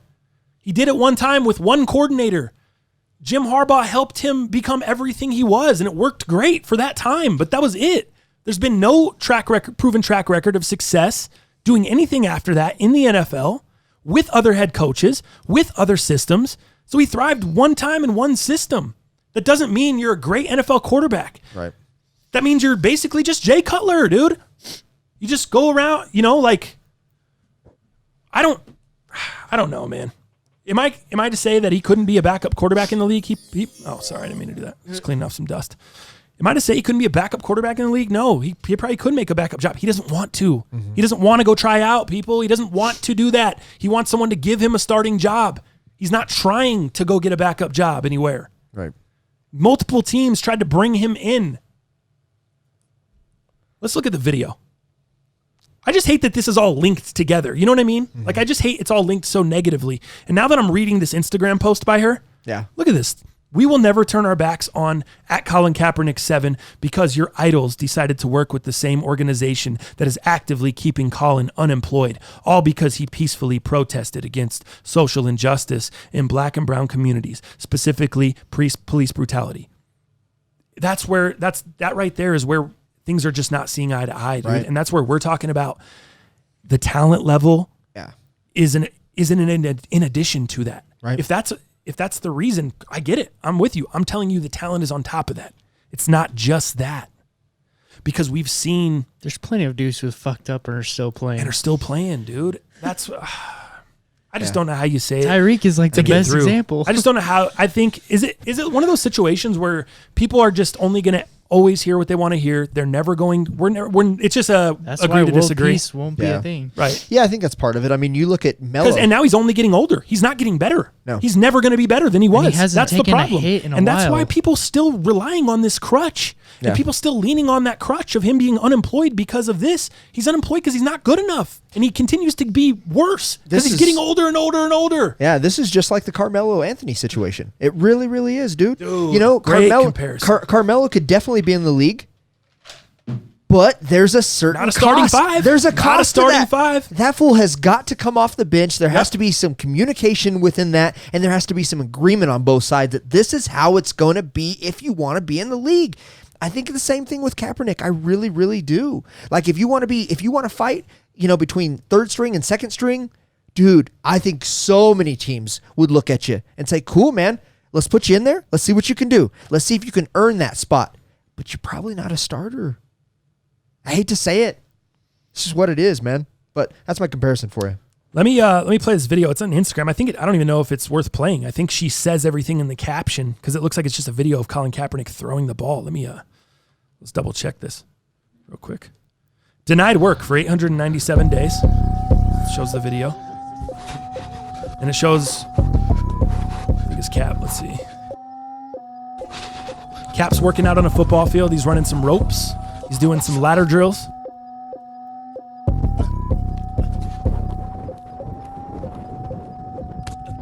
That's good. Doug, you remember... Let me pause this real quick because it's just a video of Colin Kaepernick working out. Okay. Do you remember Jamarcus Russell working with Jeff Garcia and a couple other former quarterbacks trying to get back in the league? I do, in fact, yeah. You remember when he was about 26, 27, 28, after he had... he's probably 28. Around where Cap's at now, maybe Cap might be a little older. How old is Cap, dude? That would be a good thing for us to know. Because I think that would speak to just declining skill set. So look that up for me. But do you remember the Jamarcus Russell trying to get back in the league? Never got a sniff, bro. No. Never got a sniff. And he was working out. He posted a ton of videos working out, him on practice fields, him throwing ropes. Jeff Garcia, former NFL quarterback, former stars in the league, trying to help him out because they believed he had the big arm and he had the tools. He did have a cannon. He just could not rein it in. Even then, when he was focused and trying to just get back in the league, didn't get a sniff. Yeah. Not one invite to camp, not anything. This is not... people just act like just because you played in the NFL, you can just come in every year and play. This is the elite of the elite of the elite of the elite. These guys are paid. This is the amount of money these guys are paid. Nobody takes no bullshit. Right. It's the margin between good and great is razor thin. Yeah. The margin between great and There's a terrible reason why is they razor make $1 thin. million a year. Right. They're the only people with I love when people complain about NFL or any sports guy's contract. I love when people complain about it. It's like there's 400 people on the planet that can do it at that level. 400. How many people are on the planet? Do the math. He's worth that. That's why they get paid that much. Same thing here, man. This is the elite of the elite of the elite. There's jobs on the line. There's coaches on the line. Coaches' jobs on the line. There's executives' jobs on the line. This is not an experiment. We're not bringing a guy in here just to bring him in. Are you elite? Are you going to help us win games? And Tyreek Hill helps them win games. Kareem Hunt helps them win games. That's why they still have jobs. Ray Rice wasn't going to help anyone win any games. He was old running back, popped his girl in the jaw. Everyone said we're cool on him. Yeah. Why do we not need that PR storm? Because he's not good enough to deal with the PR storm. We'll take the PR storm all day if he's good enough to deal with it on Sundays. Yeah. If he's going to go out there and make a difference on Sundays, bring on the PR storm. I'll take it because that means as a coach, I still have a job because guess what? I'm doing the one thing that matters, winning.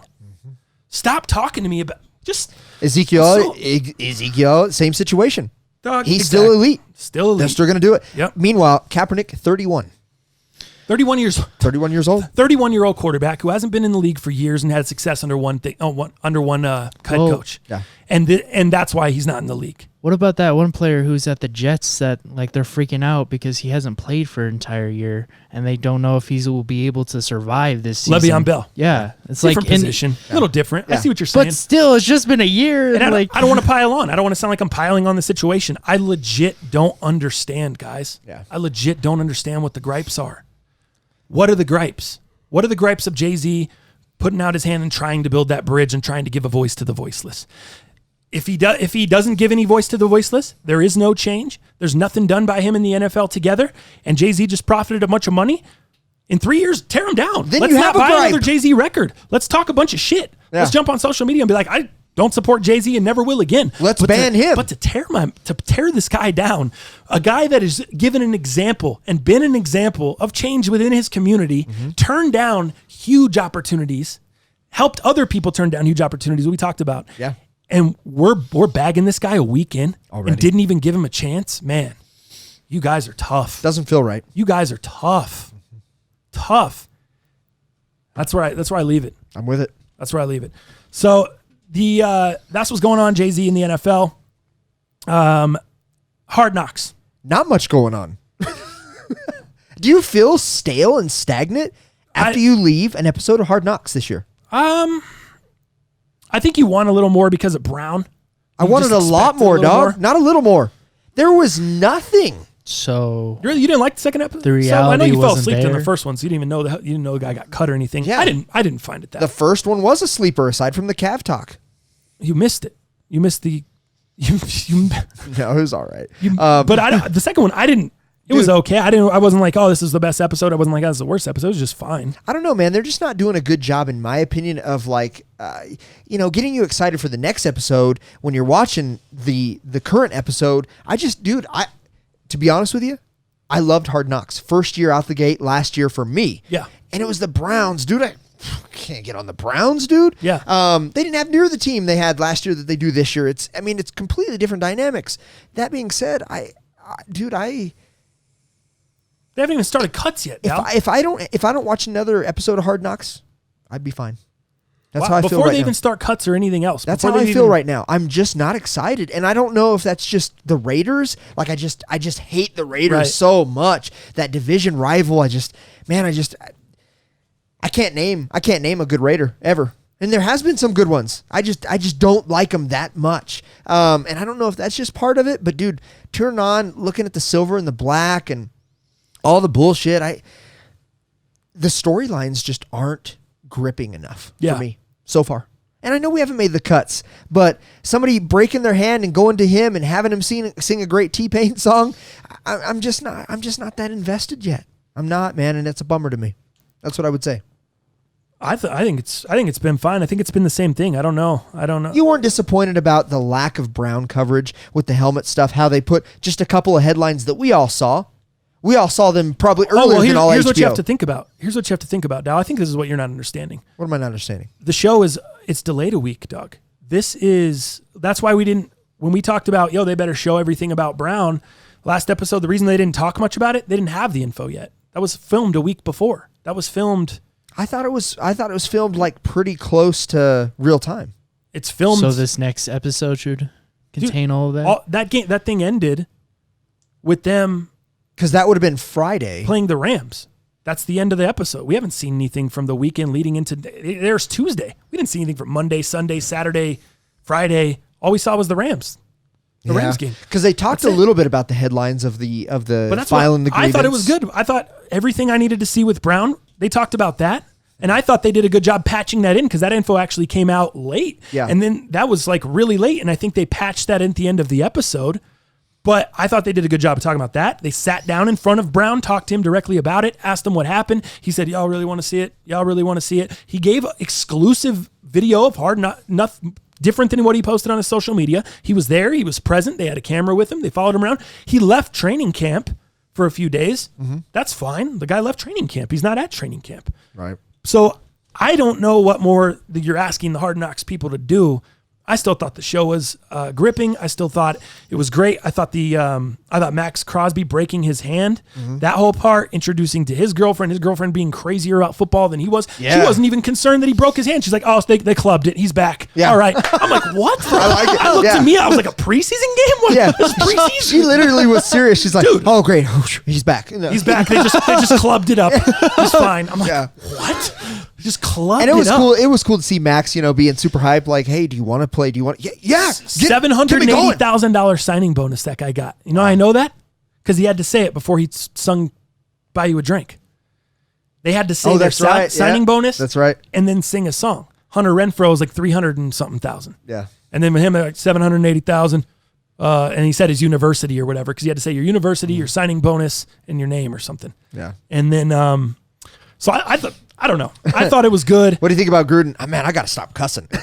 I thought that was funny. I thought the part where he lights him up at the beginning. Yeah. I thought that was good. That was cool. Wow, that's crazy. I think it's the Raiders. I think you have such a deep hatred or something. You just can't get over it. The Raiders. You're gonna have to, if you're gonna be in the real media, you gotta. I know. You gotta separate. I know. Jesus. It's gotta be. I mean, as much as I hate the Chiefs, I'd be stupid for me to sit here and be like, the Chiefs are terrible, and talk a bunch of shit about the Chiefs, and they're gonna be offense gonna be badass. You know, it's just, it is what it is. As much as I hate the Chiefs or hate the Raiders or hate anyone else, it's coverage. It's the game. You got to cover it and you got to be involved in it. The thing, one thing I did that think that was cool is I've always heard how much of a shithole Oakland A's stadium was. The Oakland County Alameda Coliseum or whatever the hell they call it. Oakland Alameda County Coliseum. The Oakland Alameda County Coliseum. I think that's the name. That place is a dump. Kirby said it was a dump. Dude, you saw the locker rooms, the inside of the locker rooms, terrible. You saw when they were walking to the field, they had hung all those, it was just a dark concrete hallway, long as hell, and they had just hung a ton of Raider banners down the hallway so you could so it would look a little nicer, like some pictures of Al Davis and some Raider banners hanging along the side. But I thought that was very interesting too. That being said, I don't think anyone should play a preseason game in Oakland. The Oakland Raiders should have no preseason games there. Why are we tackling people on the dirt for something that doesn't mean anything? That's ridiculous. Right. In my opinion. They should get no preseason games till they got a new stadium. Let's not come over here playing preseason games, getting tackled on the dirt for nothing. I'm not even getting paid for this. You know the NFL players ain't getting paid right now. They get game checks. They get 17 game checks. That's it. That's how they get paid. That's messed up. And then you get bonuses. And what happens if you get hurt because of that shit? It's like then you miss out on some of your game checks. Like what the hell? Not if you get hurt. No, you don't miss really? game checks if you get hurt. You miss game checks if you get suspended. Just don't show up. Yeah. Okay. So if you get hurt, if Zeke Elliott. So right now, Zeke Elliott's not missing money. He's just getting fined and he's losing like whatever it is, 40 G's a day or whatever the hell the fine is. Holy shit. But, and I don't even know if the Cowboys are fining him, to be honest. I haven't heard of that. But I know that if you're suspended, you'll get fined. But game checks, until you miss weeks of the season, you don't miss checks. Oh, okay. Unless if you're injured, that's fine. You can miss games and still get checks. Jeff Hireman's been getting checks for 4.5 years. Le'Veon, where you deliberately miss games. Yeah, he sat out all last year. He lost all that money. He didn't make any money there. Sick. And he was fined by the Steelers certain amounts of money. So Yeah. Interesting too. What'd you think about Gruden's comparison of Peterman to a house mouse? I thought it was funny. Saying, "Hey man, I need you to can you do the Gruden? Can you do the hey man, I need you to step up, man, a little bit and just be have more of a presence."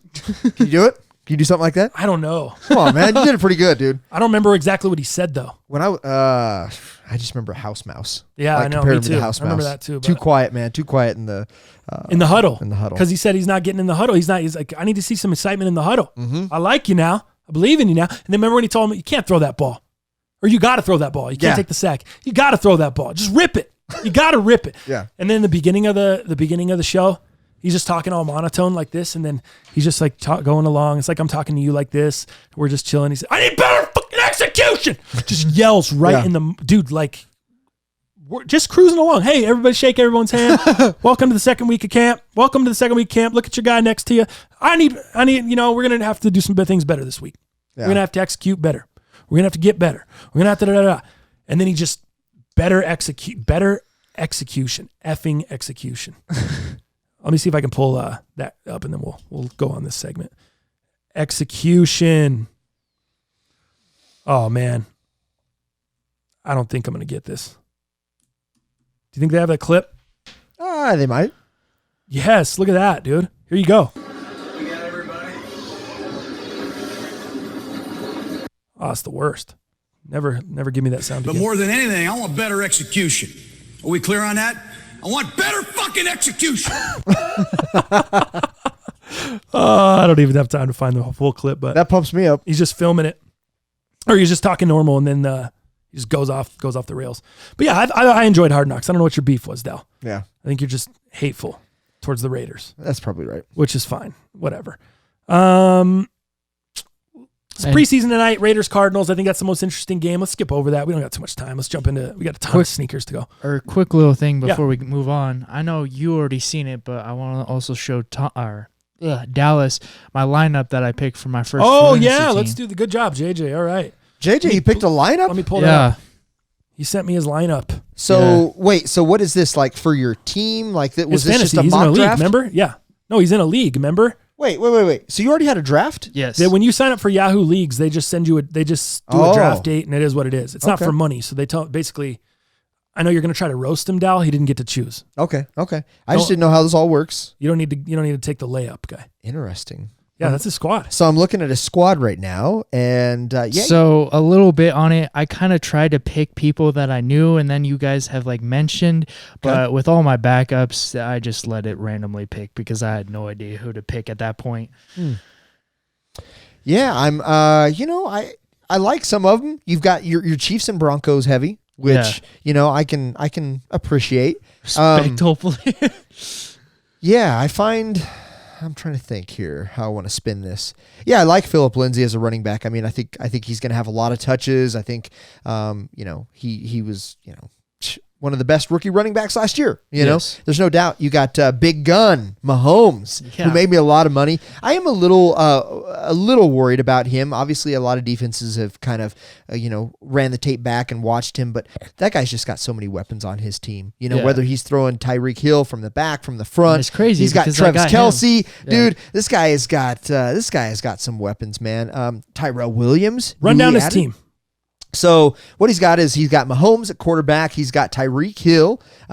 He's got Gallup as a wide receiver from Dallas. He's got Phillip Lindsay. He's got Chris Carson, running backs of Seattle. I'm a little iffy on that, but I just don't think they really have a running game. I really, really don't. Because who's going to be a starter over there? Is it going to be Rashad or is it going to be Chris Carson? I don't know. We don't know, right? So I'm a little eerie on that. Be same as last year. A lot of rotations. Carson, Rashad Penny, and that other guy. I'm interested by this. Your tight end pick. Did you know anything about that? No. Philadelphia Eagles He took him pick? because his name's Dallas. No, Dallas Goedert. What I did for some of them too was I looked up. It was like who are the best sleepers to pick, and he was one of the dudes who popped up for tight end. So I mean, obviously Ertz is going to get 70% of them bombs. There's no doubt, especially with the Wentz and Ertz back combo now. Dude, they're like best friends. I think they're at each other's weddings for fuck's sake. So I mean, you can't break up that, but you never know. There could be some sleepers. I don't know if I'd have him as my starter. I might try to pick somebody else. But that being said, you got Deshaun Hamilton. I like that as a.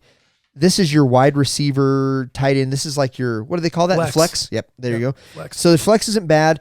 I am worried about your bench. Tevin Coleman did have a great year last year, but obviously going to San Francisco, he's going to be behind, a few other. Do they still have Jerick McKinnon by chance? San Fran? I don't know. I don't know either, for sure. But that's a great bench player to have just in case on off weeks. Latavius Murray. If we know anything about his last year, the ups and downs of Latavius, can he play? Is he healthy? He had a couple good games, but dude, he was hurt a lot of last year. But he could do something this year. You never know. And then obviously, dude, Green. Wide receiver for Cincinnati. I know he has an injury that he's probably going to be out at least week 1, if not week 2. We'll see if he comes back. But, the red rocket throwing to him. Red rifle guy. Oh, the red rifle. Damn it. Oh, my God. Always take that L on the way out. But that's not bad, man. It looks like he had, so best kicker in the league, Gotskowski. Aside from Justin Tucker, 2 best kickers in the league. And then I think you have a winning core. Yeah. I think you need some pieces that you're going to need to fill in. I don't know if Gallup is full. Actually, Gallup might be okay. I don't know that, like Dal said, Chris Carson's not going to be a guy that's going to last you all year. You're going to need someone there. You're probably going to need someone over for another flex. Deshaun Hamilton, I don't know that he's a starter. I think Cortland Sutton, Emmanuel Sanders, and the tight ends are going to eat it all up in Denver. That's what I think. Especially Phil Lindsay out of the backfield too. So I don't know that Hamilton's really going to be a guy that's going to do a ton of damage for you, especially early. But this is why. But the core is good. Between Mahomes, Tyreek Hill, Phil Lindsay, Gallup, those guys can hold you down. I think you can get enough waiver wire picks. Yeah. I told you not to draft AJ Green for the life of me because the Bengals are just going to be so bad this year. But dumpster fire.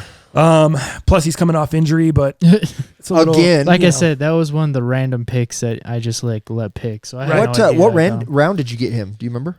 Which AJ Green? Oh, it was probably in like one of the last rounds. Wow, really? He's just chilling late. Huh? Well, okay, that's cool then. Because I did like I said, I think I made it to. So he was one of your ladder picks, huh? 6, 7, Ladder It would picks. have to be like round 10 at least. I think that's a good pickup in round 10. I'm an idiot. I'm looking at JJ's screenshots, and it's showing a yellow battery. So I'm just over here plugging in my phone, thinking of these. I'm like, why is my phone dying? Wasn't that charging last night? While you guys are over here, I'm messing around with my phone. It's not even dead. I plug it in. It's like, what do you...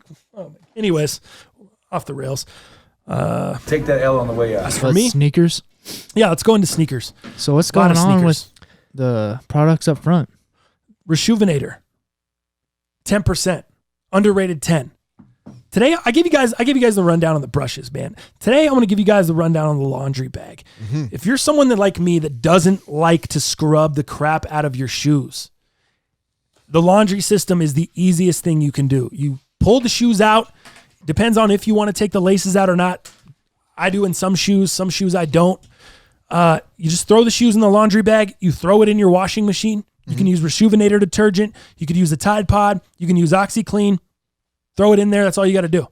Turn the washer on. I use cold and delicate, which is what they recommend. Okay. I've seen people use warm. I don't chance it. I don't mess with wouldn't either. warm. I don't want the glue to separate on my sole. Glues to separate, color bleeding Yeah. of any sort. Yeah. I don't want to risk that. I just use cold and really, really easy, really simple. The awesome thing about this, perfect for NMDs or Ultra Boost or any of those prime knit shoes that you don't really need to do a lot of scrubbing on. You don't have to do you don't have to use the brushes. There's no prep. Like these. Perfect, dude. You throw them in The there. white Masoni's. Yep. Whoo! Yep. You throw them in there and they're nice. money. Sometimes you got to clean up the boost a little bit with the sole brush. Yeah. But other than that, Rejuvenator laundry bag. This is for the lazy right here. If you're like me, just want to throw your shoes in there, clean them up and go. That's what you do. You throw them in there. You let it wash on delicate. You pull them out, set them out on your patio to dry in the sun. Good to go. 30 minutes. The question is, do I trust Robin to do that for me? Ooh. I don't know. You gotta have a responsible person using the Rejuvenator laundry bag. Just like doing your laundry. If you have nice stuff, you have nice garments, nice gear, nice clothes, you gotta have a responsible person doing that. That's true. And does that fit all shoe sizes? Pretty much, man. I do a 12 and it fits up. It fits in there just fine. So I'm assuming it probably fits up to a 13. 13. Okay. Yeah. If you have anything bigger than that, it's going to be tough. If they're Yeezys or Ultra Boost, you can kind of squeeze them down. Yeah. But I wouldn't say you can probably go much bigger than a 13 in there. All right, for sure. Yeah. Just with my experience. With the leather shoes, that type of stuff, when they're a little bit more delicate, would you recommend putting shoe trees in there? Yes. On the Ultra Boost NMDs, you don't have to. Right. You can. Because they're that sock-like. Yep. Sock-like, no big They deal. don't need to keep the structure. The leather, you definitely want to use a pair of these. The Rejuvenator shoe trees. Yeah. You throw these in the shoe before. Actually, I throw them in before I clean them. So on my leathers, you kind of have to do a little bit more prep. It's not like an Ultra Boost or a PK where you can just throw it in there and it'll wash the dirt out of the PK. Right. The leather, you may want to take a little cleaning brush, clean the leather up a little bit or clean the sole before you throw it in there to ensure it gets the maximum amount of clean. For sure. So I put the shoe trees in the shoe first, then I do the cleaning with the brushes, then I throw them in the bag and they're ready to go. I think you could put the Rejuvenator shoe trees in there when you just clean, like when you do a quick wipe down with the Rejuvenator wipes or anything, dude. That just adds that structure, man, to just make it easier on you. Because usually I'd have to stick my whole hand in there to give it structure anyways. Right. No doubt. Multi-purpose. I like it. Yep. So that is the Rejuvenator laundry system, and make sure you guys check that out. If you do cop any of these products, save yourself some money and use the code underrated10. Sneakers. Jump into that real quick. Let's start with your Yeezys, dude. Oh, I was going to say, where do we start? We gotta start We're with heavy. your Yeezys. Got to start with the Yeezys. Yeah. So these two came from Yeezy Day, as we're calling it this day. And it's funny, because Yeezy Day, I think, was the 2nd or 3rd of this month. And I don't finally even like just got calling the it shoe. Yeezy Day. Like, did it? I was gonna ask you about that. Let's call it closeout Yeezy. Let's call it Did closing out of the Adidas warehouse. market it as Yeezy Day, or is that something everyone on Twitter and social medias came up with? I think it's what everybody's coming up with. Okay, because if Adidas marketed that as Yeezy Day, huge L. Yeah, I don't huge think L. they did though. No. Because I don't ever remember them putting out anything saying. No, they just marketed it with a fucking timer. That's Right. it. Yeah, there wasn't saying. All it They called was they were just getting rid of shit. They're just let's be cleaning out honest here. warehouse. Yeah, they all were it is. just closing shit down. They had some things laying around. It's like, well, we might as well sell it, make some money off of it. Like, You bet. With my two pairs, though, as you'll see, I got pretty lucky. I don't know if you've been on social media here lately, just checking out what they're saying about these shoes that came from this notorious day. A lot of people are saying they were used. The tags were off of it. No shit. No, I haven't seen that at all. Not factory laced. Some even had scuffs, like either on the midsole of the 500s or so like B some grade type stuff. stuff. B grades Wow. and or returns. A lot of beat boxes came out of this. Damn, really? Yeah, man. So a lot of things probably shoved in the warehouse, forgot about for a little bit, a little bit of mice action in there. I don't, who knows? Oh, but dude, that would I be will tell you, shitty. my pairs are clean as a whistle. Pristine. Clean as a wheel. So you can resell these things? Yeah, and I think I might, dude. I was pretty excited to keep these 500s. I originally bought them as a personal cop because we had the original ones. What were they? The Blush. The Blush 500s were the OG, right?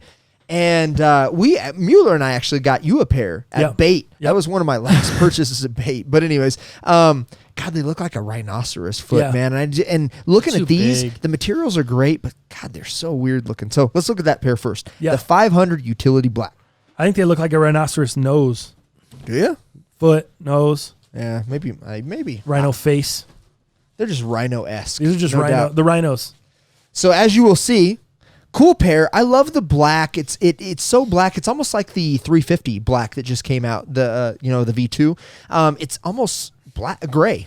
You know what I mean? Yeah, it's not really black. It's not utility black. It's so black. I was like, what do you mean? That is so utility black. gray. I would say. Yeah, it's the utility gray 500. But I love the hair on the suede on the hair, which would be great for those Rejuvenator brushes that we talk about. To kind of finish them up with that steel brush, dude, and kind of comb it real nice.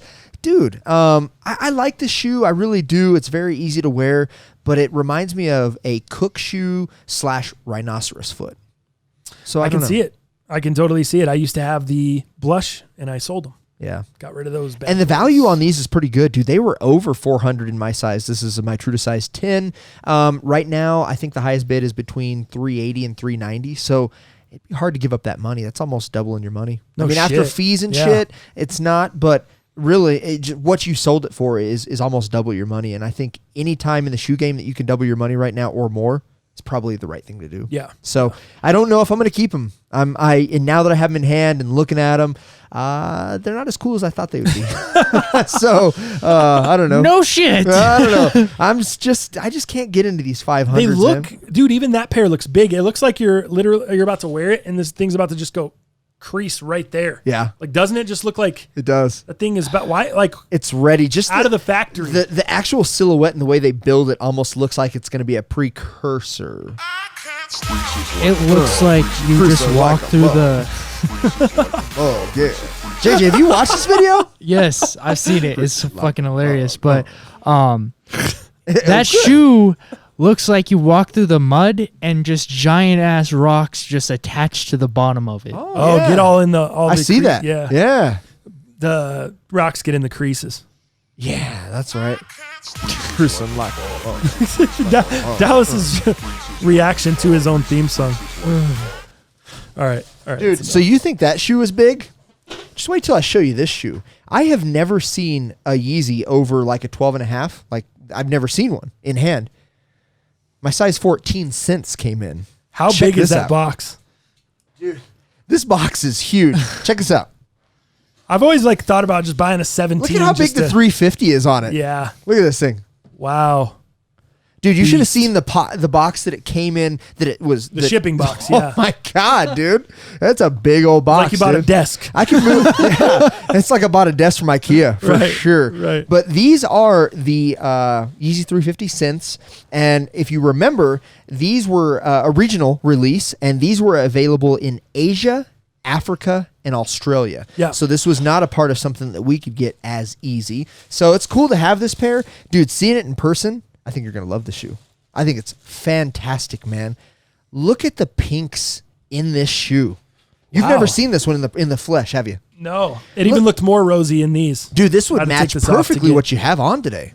I think this would be great for your attire. I don't know that people would be able to see it. Really? That well. Oh, dude. Even without the studio lights, when I opened it at the house, they were pretty pink out the box. Well, that's what I'm saying. I think they'll look pink in more regular light. In today's, under the studio lights, I think it washes them a little. Oh, it washes some of the pink because it's bright. They're pink. This is my opinion.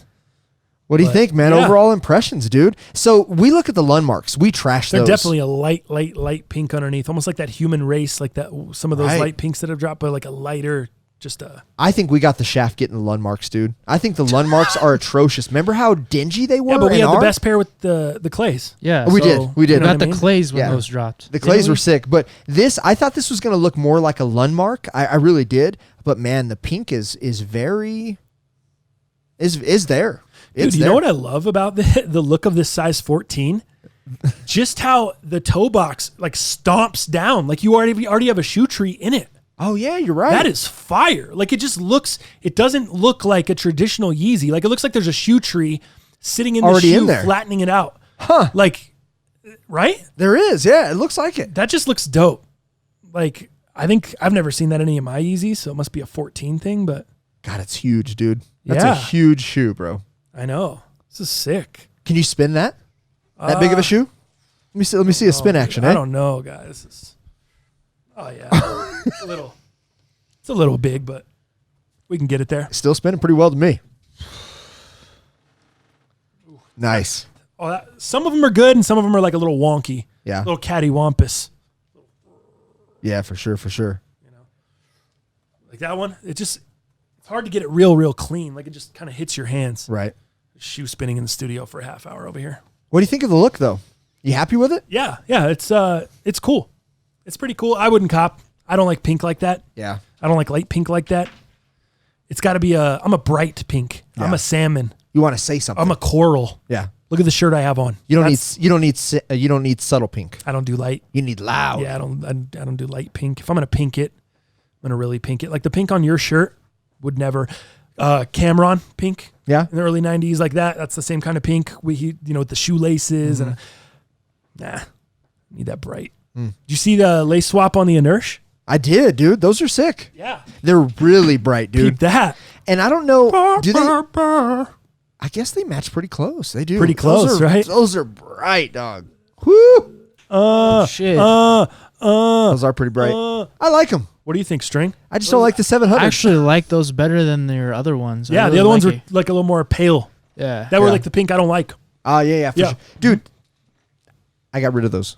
What? Because I had the same kind of color on for the Inertias. I ordered the same kind of color. Yeah, I didn't like them. Did you get rid of you got rid of your 700s? I still have them, but I'm worried, dude. I'm worried that I might get rejected from StockX. I ordered my pair from Open Ceremony, and I think I got them for $280. So Okay. $20 under retail from Open and Ceremony. And the problem I have with it is the box. It's not beat, but there's like a little bit of indentions on the box, and I'm worried because StockX right now, instead of just saying, hey, sorry, it looks like it's been worn, we're not going to charge anything, even if it's not your fault or whatever, I think you're still responsible for like $14 Wow. in shipping. Dang. And So good for them to ship it back to you? yeah, so I don't know if I want to risk it. Gotcha. That's good. That's interesting. So I don't know if I'm ready to risk it yet. So if I can sell them locally in a heartbeat, I would. I don't need. Or someone listening here. Yeah, What size are they? Size, I think they're 10 and a half. What are you trying to sell them for? Oh shit, man! I would sell them. Make you a good offer? Let's just. I would say somewhere between 270, 275 shipped. I'd be open to listening. If you guys are trying to get some Inertia, Because Inertias are one of the ones that's still holding its at least its retail value. All other 700s, like those Geodes, dude. Oh, terrible. Like 240, 250. If you want to have this Steez right here, buy Dow's 700s and then Inertias and then lace swap them like that. Yeah, that is Bam. pretty nice, actually. I got these on Slickies. Slickies laces. Nice. Yeah. So that's what I got, man, for cops and finally stuff that came in. Not too bad. Yeah, man. But yeah, these are pretty pink, though. I don't know about pretty pink, but Pretty pink. you know what I'm saying. Box Oh, is by the way, huge. AP, we're not sending you those, dude.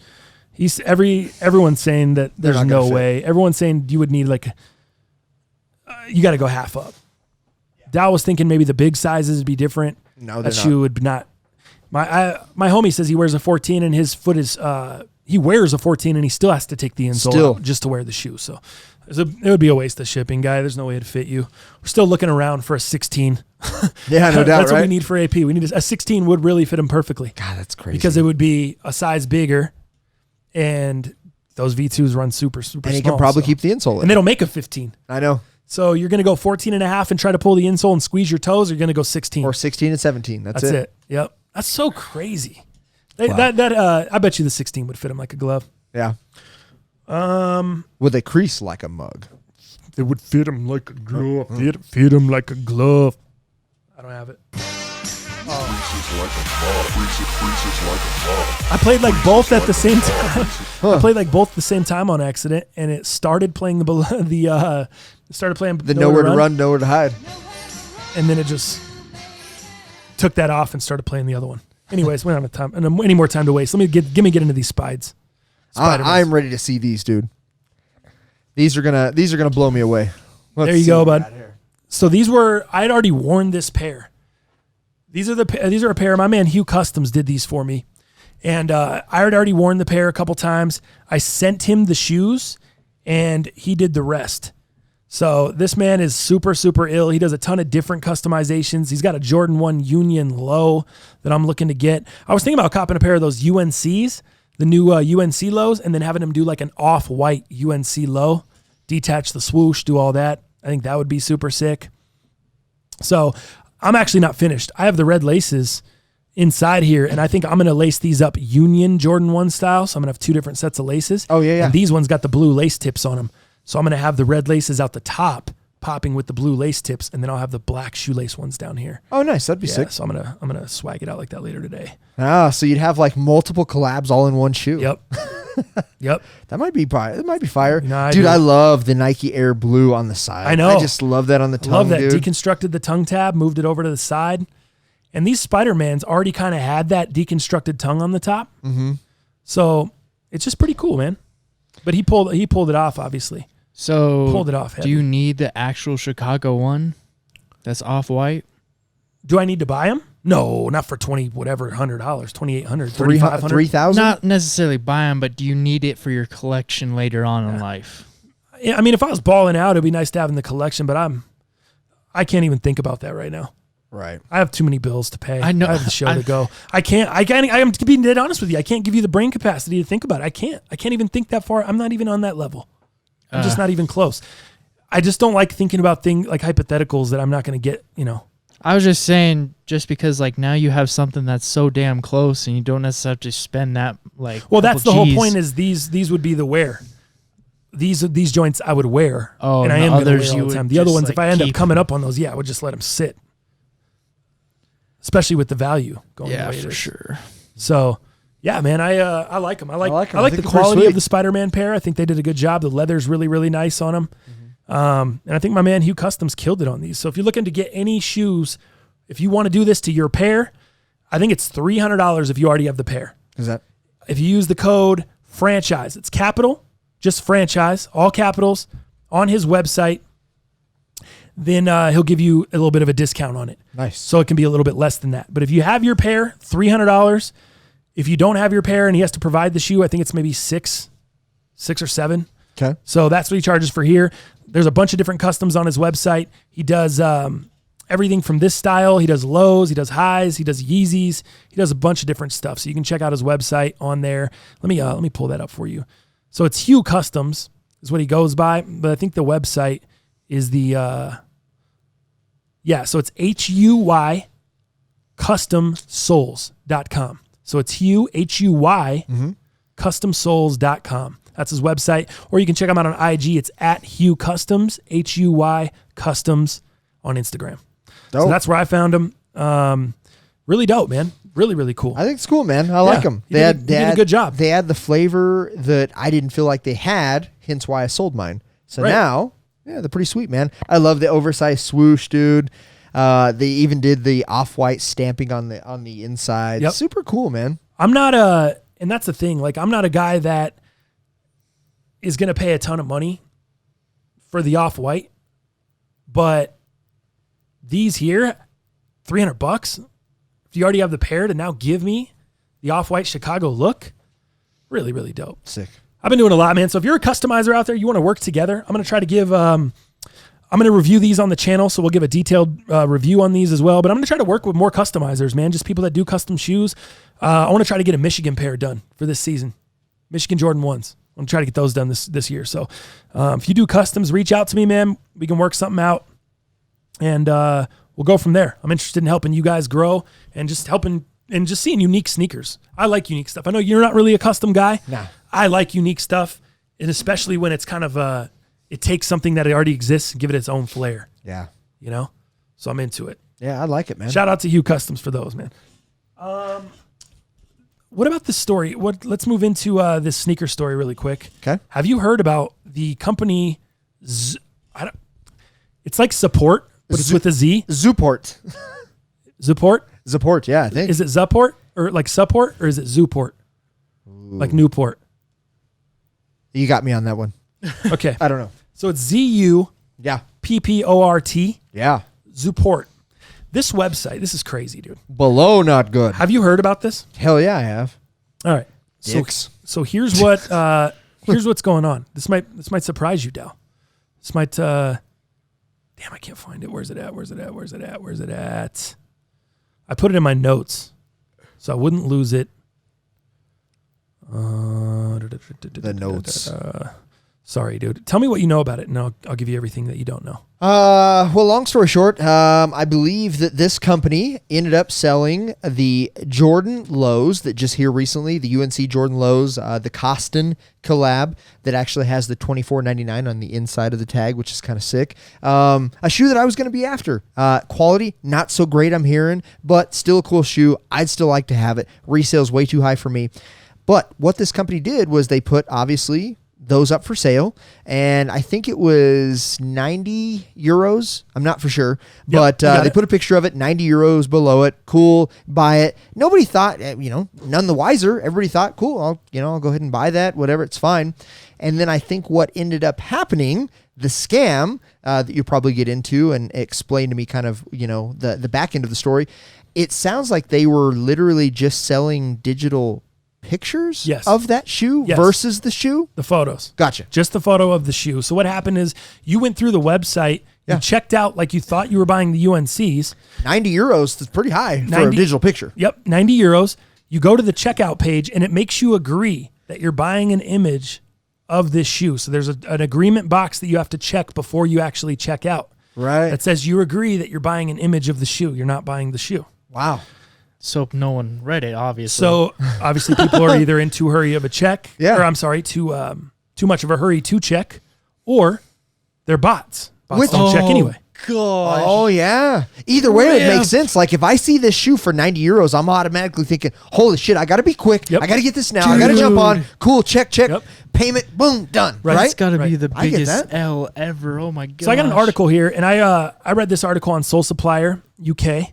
Okay. They're over there. This company, Support, is in the UK as well. Yeah. So they wrote a pretty nasty article, pretty unhappy with it, but they did Soul Supplier wrote. Yes. Okay. But they did supply some screenshots. Now the homie Thomas Dion tagged us in this on Twitter. I actually had already seen it earlier, but they did supply some screenshots that Support uploaded to their story. The owner or the dude that runs them uploaded these screenshots, and I'll read you kind of their explanation. But just to fill you in here, according to some Instagram users, around 12,000 sneakerheads fell into this trap because their bots had automatically purchased the shoe, not realizing they were actually just buying a picture. Wow. To make matters worse, the store reportedly changed the description of the UNC to say that it's just a photo, not the shoe itself.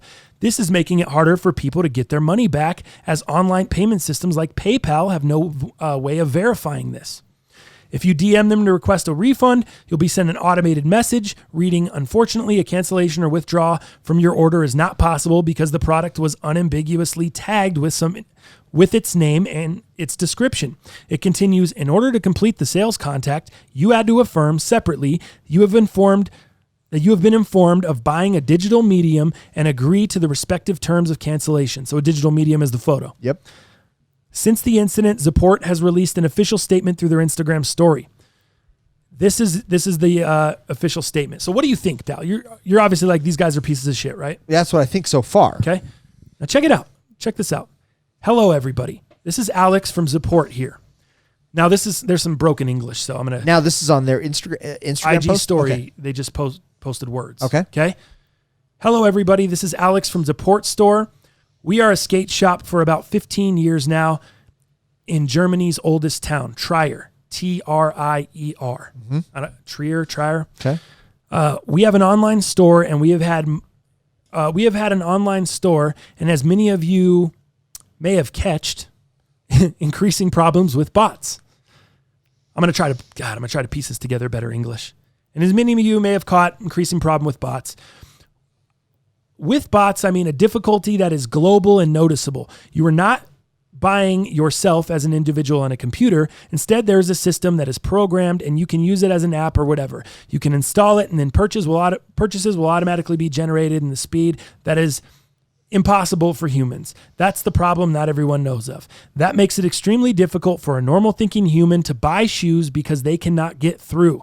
And we are not talking about some bots. We are talking about thousands of bots that are all over the world hacking into our store's system.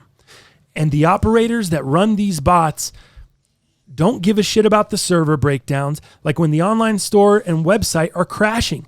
That's what we had multiple times in our store lately, and we had to finally fight back. We had to make a decision that we wanted to fight back, and that is what we did. We followed the model of bonkers, and we pointed out that we will, in case of the UNC Jordan 1 colorway low last Saturday, sell image files. That was very clear, written out in the name, was clear to read in the product description. You had to mark a red/scene screen at checkout again in order to check out. However, many people are complaining about this, saying it's fraud. That is just not true. We stood absolutely against bot insanity and posted multiple stories and posts to this issue and had to react against this. For a small shop like us, it's not achievable anymore. I'll say it again. If we had to, every drop we had lately, afterwards, the whole system would be down for a few days. We couldn't see a seller's history. We couldn't communicate with the buyers. We couldn't cancel an order until the system came back up. And then we eventually had to cancel many orders. This became a bigger problem for our customers because of that partial large crowds of bots, we had to take a stand, and we're talking tens of thousands of bots. Then we get hated on for not being able to manage our releases and so on. We have an expensive server system now, and with that one, a crash is expected with this amount of bots because it's just too much. And at this point, I had to say we just had enough. Some things have to change. We cannot handle a situation like this. So we decided, as seen, we made this drop as a warning. This is my statement. I'm not sorry for the people who are acting and sitting on computers and managed to get through. I am sorry for the people who got through themselves and ordered the item. However, you could have seen that it said we're selling image files, also the product description and item name. That's the end of the statement there. Wow. What do you think of that, dude? Telling how it is. Wild, right? Yeah. I see both sides. I completely see both sides. If you're a consumer, you got through, there's no way you're reading that box. You're checking everything as quick as you can and trying to check out, but you're also probably trying to resell the shoe. Yeah. Right? Yeah. Standard. Maybe you aren't, maybe you are. Doesn't matter. They just said, hey, read the description closer. We were trying to teach people that run bots a lesson. I don't know that you're ever going to do that. I don't think this is going to scare people away or shut down the bot industry, but for a small time shop to try to set a precedent and say, stand. hey, you know what? It screws up the customer buying experience. It screws up our servers, costs us money. We're having to wait to try to verify some of this, whether it's fraud, whether it's, where these deals are going to go through. Yeah. Overselling pairs, having to cancel a bunch of orders Yeah. that didn't, just because pairs are oversold, the issues, the website, the server crashing. I get it. Like I said, I see both sides. I see the people that legit got through and are pissed off. I see the people I see their side of it, how they're pissed off. Mm-hmm. And I see the people on the third side of it, which is behind the bots, that are pissed off because they can't get their money back. But I really feel less sorry for them. Like, It is what it is, Yeah. It's the game. Like, what about TPL. the conundrum of all the add to cart services that you paid for? Those companies, are they refunding? Well, we hit on the digital image, and it's a mess. Yep. But I think it's interesting for a store owner to take the reins and say, look, we ain't gonna deal with this shit. Isn't that wild? And here's what we're gonna do. And we made it crystal clear, and we did a couple things to make sure that you knew that you were getting this. Yep. So legality seemed like they're out the door a little bit. Right. It's funny. It's kind of funny. I mean, I didn't get scammed, so I don't know, Yeah, I wouldn't think it's funny if I got scammed, but. But I'm like, yeah, whatever. But it's kind of like gives you like they get what they have coming to them. Mm-hmm. But I mean, do they really? Like everyone's using bots. Everyone's just, it is part of the game. It's part of the business. I get screwed out of sneakers just like all you guys because of everyone else that has bots, and they're going to eat and they're going to cook and they're going to blah, blah, blah. That's why I never hit off Sneakers app. Right.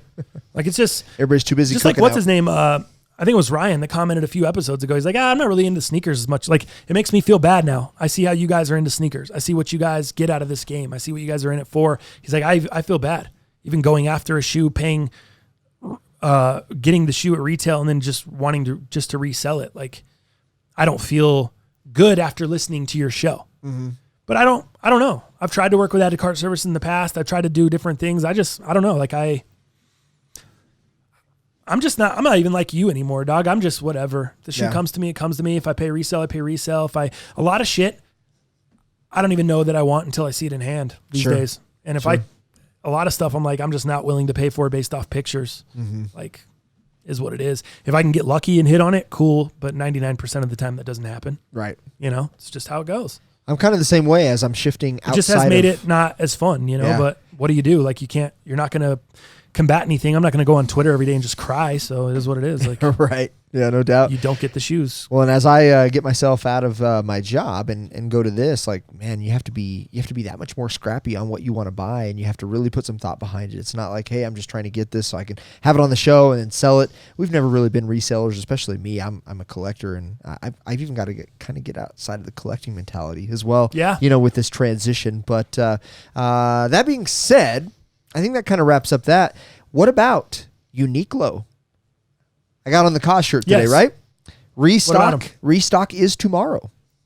On all of these drops. Wow. So their big drop that they just recently had, where I was able to cop 2 or 3 shirts. Very like sought 8 hours. Yeah, very very sought after very sought after drop. I thought it was pretty cool. And when the retail prices of these are like $15, to have a little bit of hype, to not be overhyping and pay supreme prices, that kind of shit. Restock Uniqlo Cause collab from the summer. We'll be restocking tomorrow, so about 8 hours until the restock. So if you're interested or missed out, that is tomorrow. Hell yeah! There we go. So I know you're out. That's tonight, not tomorrow. Is it? It's 8 hours from now? Shit. Yeah. All right. Cool. Oh, shit. That's tonight? Shit. Better set some alarms. 8 hours don't mean tomorrow? What is going on? It's 8 in the morning. It's 8 hours from now. That's tonight? Damn. Hell yeah! Boxing? You playing? I don't know why I went all country. All right, let's go into the YouTube comments. Let me grab, Comments. Oh, yeah, real quick. Satin. Oh, right. Saturday. This Saturday. Well, are you in? Take that L on the way out. I'm trying to be in, but that's what I'm imagining what's going to happen. I did one raffle. Yeah, just Foot Locker. I'm not trying to get in a Same bunch. thing. I'm on Locker. I'm on, and I'm getting on Sneaks. Yeah. That's it. If I miss out, it is Right. what it is. I Same love thing. to have it. Same thing. Because it would look really nice to the satin shattered backboard that I have. Yes. It'd be real nice. I can't believe the price on those. I know. Damn near 1,000 I in know. my size. I had a size 8, and I think I sold it for like in the low 3s. Did and you? That thing is just climbed. Yeah. I think my size right now, which I have a 10.5 actually. So that'd be a size 12 in women's. I think it's like right at about $900. See, dude, what am I doing? I should have just hung on to it. But that's the life. What are you going to do? No doubt. Let me pull up these. Let me get some music underneath here. What do you want to listen to? Hey, your up? lady started following me, man. Nice. That's how good my socials are getting. If you ain't following Dalp Antonio right now, you're missing out. You know what I'm saying? You know what I'm saying, Uncle Phil? We're going to go with some G-Funk West Coast classics Sick. today. Underneath Stringer. Stringer. Oh, jeez. Oh, jeez. Oh, jeez. The cost just got crazy. James Guragna up first. Oh, I love Guragna. Where you been? Fantasy football season is among us. Yes. Can't wait to hear those fantasy shows. Going to be straight fire with 2 fire emojis. I agree with TTF on Mahomes. You watch every fantasy show and people are clowning on taking QBs early. Once in a lifetime player, and I'll be laughing when he drops 30 points a week on the rest of the league. Congrats to Dow for taking the leap of faith. It's scary, but most things that are scary are also worth it in the end. Plus, I can't get kicked off the cast with the crying emoji. My guys, keep killing it. I can't get kicked off the cast. There you go, dude. Oh, I missed that last week, man. Yes. Welcome back. Guragna. Thanks for coming through, James. Appreciate you, dog. Fantasy show's going to be litty. Dirty DJ. Yo, fellas. Another fire cast. Love seeing all the ThriftCon finds. Man, that Wu-Tang jacket is 3 fire emojis. I saw it going for a ton on eBay. Yeah. TTF. Man, that Denver jacket is sick. I need a Ravens jacket like that. What do you... I know what you mean about the bomber jackets. I bought one last year and had to go a size up for it to fit. All these vintage finds has me looking for some goods on eBay. Totally, dude. I saw stuff on at the ThriftCon the other day I thought was a little overpriced. I was able to jump on eBay and I found it a little bit cheaper and cop. So keeping it eBay's great. And sometimes, like I say, you can find it cheaper. Oh yeah. He continues along, man, the Undertaker jacket takes me back. JJ flipping the lights with the music playing was classic. I had a Hulk Hogan one I got at SummerSlam back in the day where Warrior versus Rick Rude in the cage. I believe it was 1990.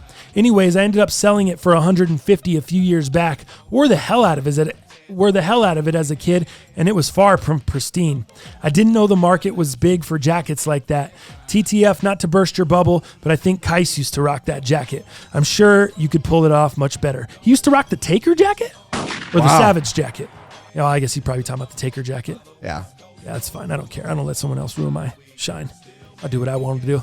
Man, the story of the Browns kick/punt returner is awesome. That's Damon Sheehy Giuseppe. Go check that out from the last episode if you missed it. Inspiring story. I even hope put he it on makes the the story. team. Oh, you did? Yeah. Put the Oh, yeah. video, like audio. It's like, to the house, to the house. Hell yeah. Sick.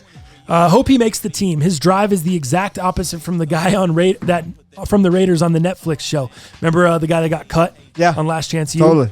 Yep. Underdog stories like this are what make sports amazing. Another fire cast, fellas. Studio setup looking good. 1 week closer to fantasy and NFL season starting. Time to ramp up the studying. Dirty DJ. Coming deep with the comments. Dirty deeds done Lots dirt to say there. cheap. 4 paragraphs. Lots to say. Dirty DJ. Appreciate you, dog. Mike the Man up next. Oh, this is speaking a lot to say. I can't say enough how impressed I am with how far you guys have come. It feels really cool to know that I've been rocking with TTF's page for years now and seen so much of this young man's incredible journey. With that being said, I have a few super fan suggestions for growth/evolution. Please take them with a grain of salt. I think you guys should spend a bunch of free time booking guests for future casts or pre-recording guests to drop within the cast. If you see the most successful podcasts out there, they have guests pop by regularly. I also think once you get them to stop by, keep the format really loose, more like just hanging with friends rather than a formal interview. I know you've discussed this before and I'm not mentioning anything new, but I really think that it could be the thing that takes you over the edge into superstardom. Wow. I don't know how realistic it is, but you could even pre-record when scheduling becomes difficult. Number 2, another thing you could do is maybe do a Grail segment or a sneaker history segment where you guys talk about Grails or sneaker history just to put people up on game. I know Dow's sections where he drops knowledge and subjects would be really simple segue for him. People like that kind of shit, and it might help diversify the listeners. Number 3, I also think it'd be cool to do a segment about fashion. I mean, TTF got the steez, and I bet people are willing to care what you guys have to say about fashion. My imagination on this subject would be that you guys dive into old Instagram posts or recent ones, Twitter too, and put them up on the screen and have TTF and Dow sort of lightly roast or compliment the fashion sense. I know people have done this sort of similar thing, but they are all so bland. I know TTF's unique way of putting words together would make the segment funny and interesting. I hope these suggestions make sense to y'all, but if you want me to clarify further, shoot me a DM on Twitter and we can chop it up, or we could chop it up on the phone if you want. Keep it real, boys. We the hardcore fan base aren't going anywhere, and we will keep fucking with you no matter what, but let's do everything we can to really help blow this damn cast into the stratosphere. Mike. Wow. Look at that. Adding a lot of value to the cast. Oh, shit. What can I say? Hell yeah! Mic drop. I mean, what else you want to say? Dallas, adding a lot of value to the cast. Mike, I love it. Appreciate you, dog. I appreciate the suggestions too, man. Thank you. Fail Beast. Yo, fools. We need a real verse fake on Dow's Paul Bear voice. Cue the Undertaker soundtrack. I put that up as an IGTV, by the way. If, did you? You guys didn't check it out. It's on the Thrift Con thing when Stringsteen starts flipping the lights. Am I getting super roasted? The voice is not, it's not really good, for one. Well, and no shocker. No shocker. Your impression's not the best. Yeah. And also, you're not saying anything that Paul Bear normally said. I know. I was just like, dang, where's the creepy Paul Bear? And you're like, I don't know. Is that what I said? Yes, dude, yes. Go back and watch the IGTV video. Not good. Once we turn this cast off. It's hilarious. I don't know. I don't know. Steven, because you're like answering my question, which is Yes, as Paul Bear, and the question's rhetorical. Like, it doesn't need an answer. Like, I wasn't really wondering where Paul Bear is. Why isn't he in the studio? Why didn't he wander in and we don't have smoke coming in? But you thought you were playing it real. I was trying to play in. I don't know. Steven Ryan. Yo, guys. What's the color like in hand on those Obsidian Jordan 1s from the last cast? My country, Dublin, wears sky blue and navy in the Gaelic football and hurling, so I'm really hoping I can match those to the jersey. Also, have you guys heard about, actually before we go to that, what color would you say they are? They're like a dark navy and then UNC Carolina blue, dude. That's exactly. Yeah. Dark navy, Carolina blue, cream on the leathers, white on the midsole. Yep. Cream on that toe box. Cream on the toe box. Cream on the leather on the side panel. But yeah, it is a dark navy for sure. Dark navy, UNC blue. Yep. Absolutely. There you go. Also, have you guys heard the news about Raheem Sterling's Jordan deal? He's a soccer player for Manchester City and England, and he's set to become the first player to sign a football boot deal with Jordan. And it's rumored to be worth over $120 million. The strange part is Jordan doesn't produce any soccer boots right now, so it'll be interesting to see what they produce for him. Yet again, another fire cast, and thank you for the content. Appreciate you, Steven. I don't even know who that guy is. Let me see his name. Raheem Sterling.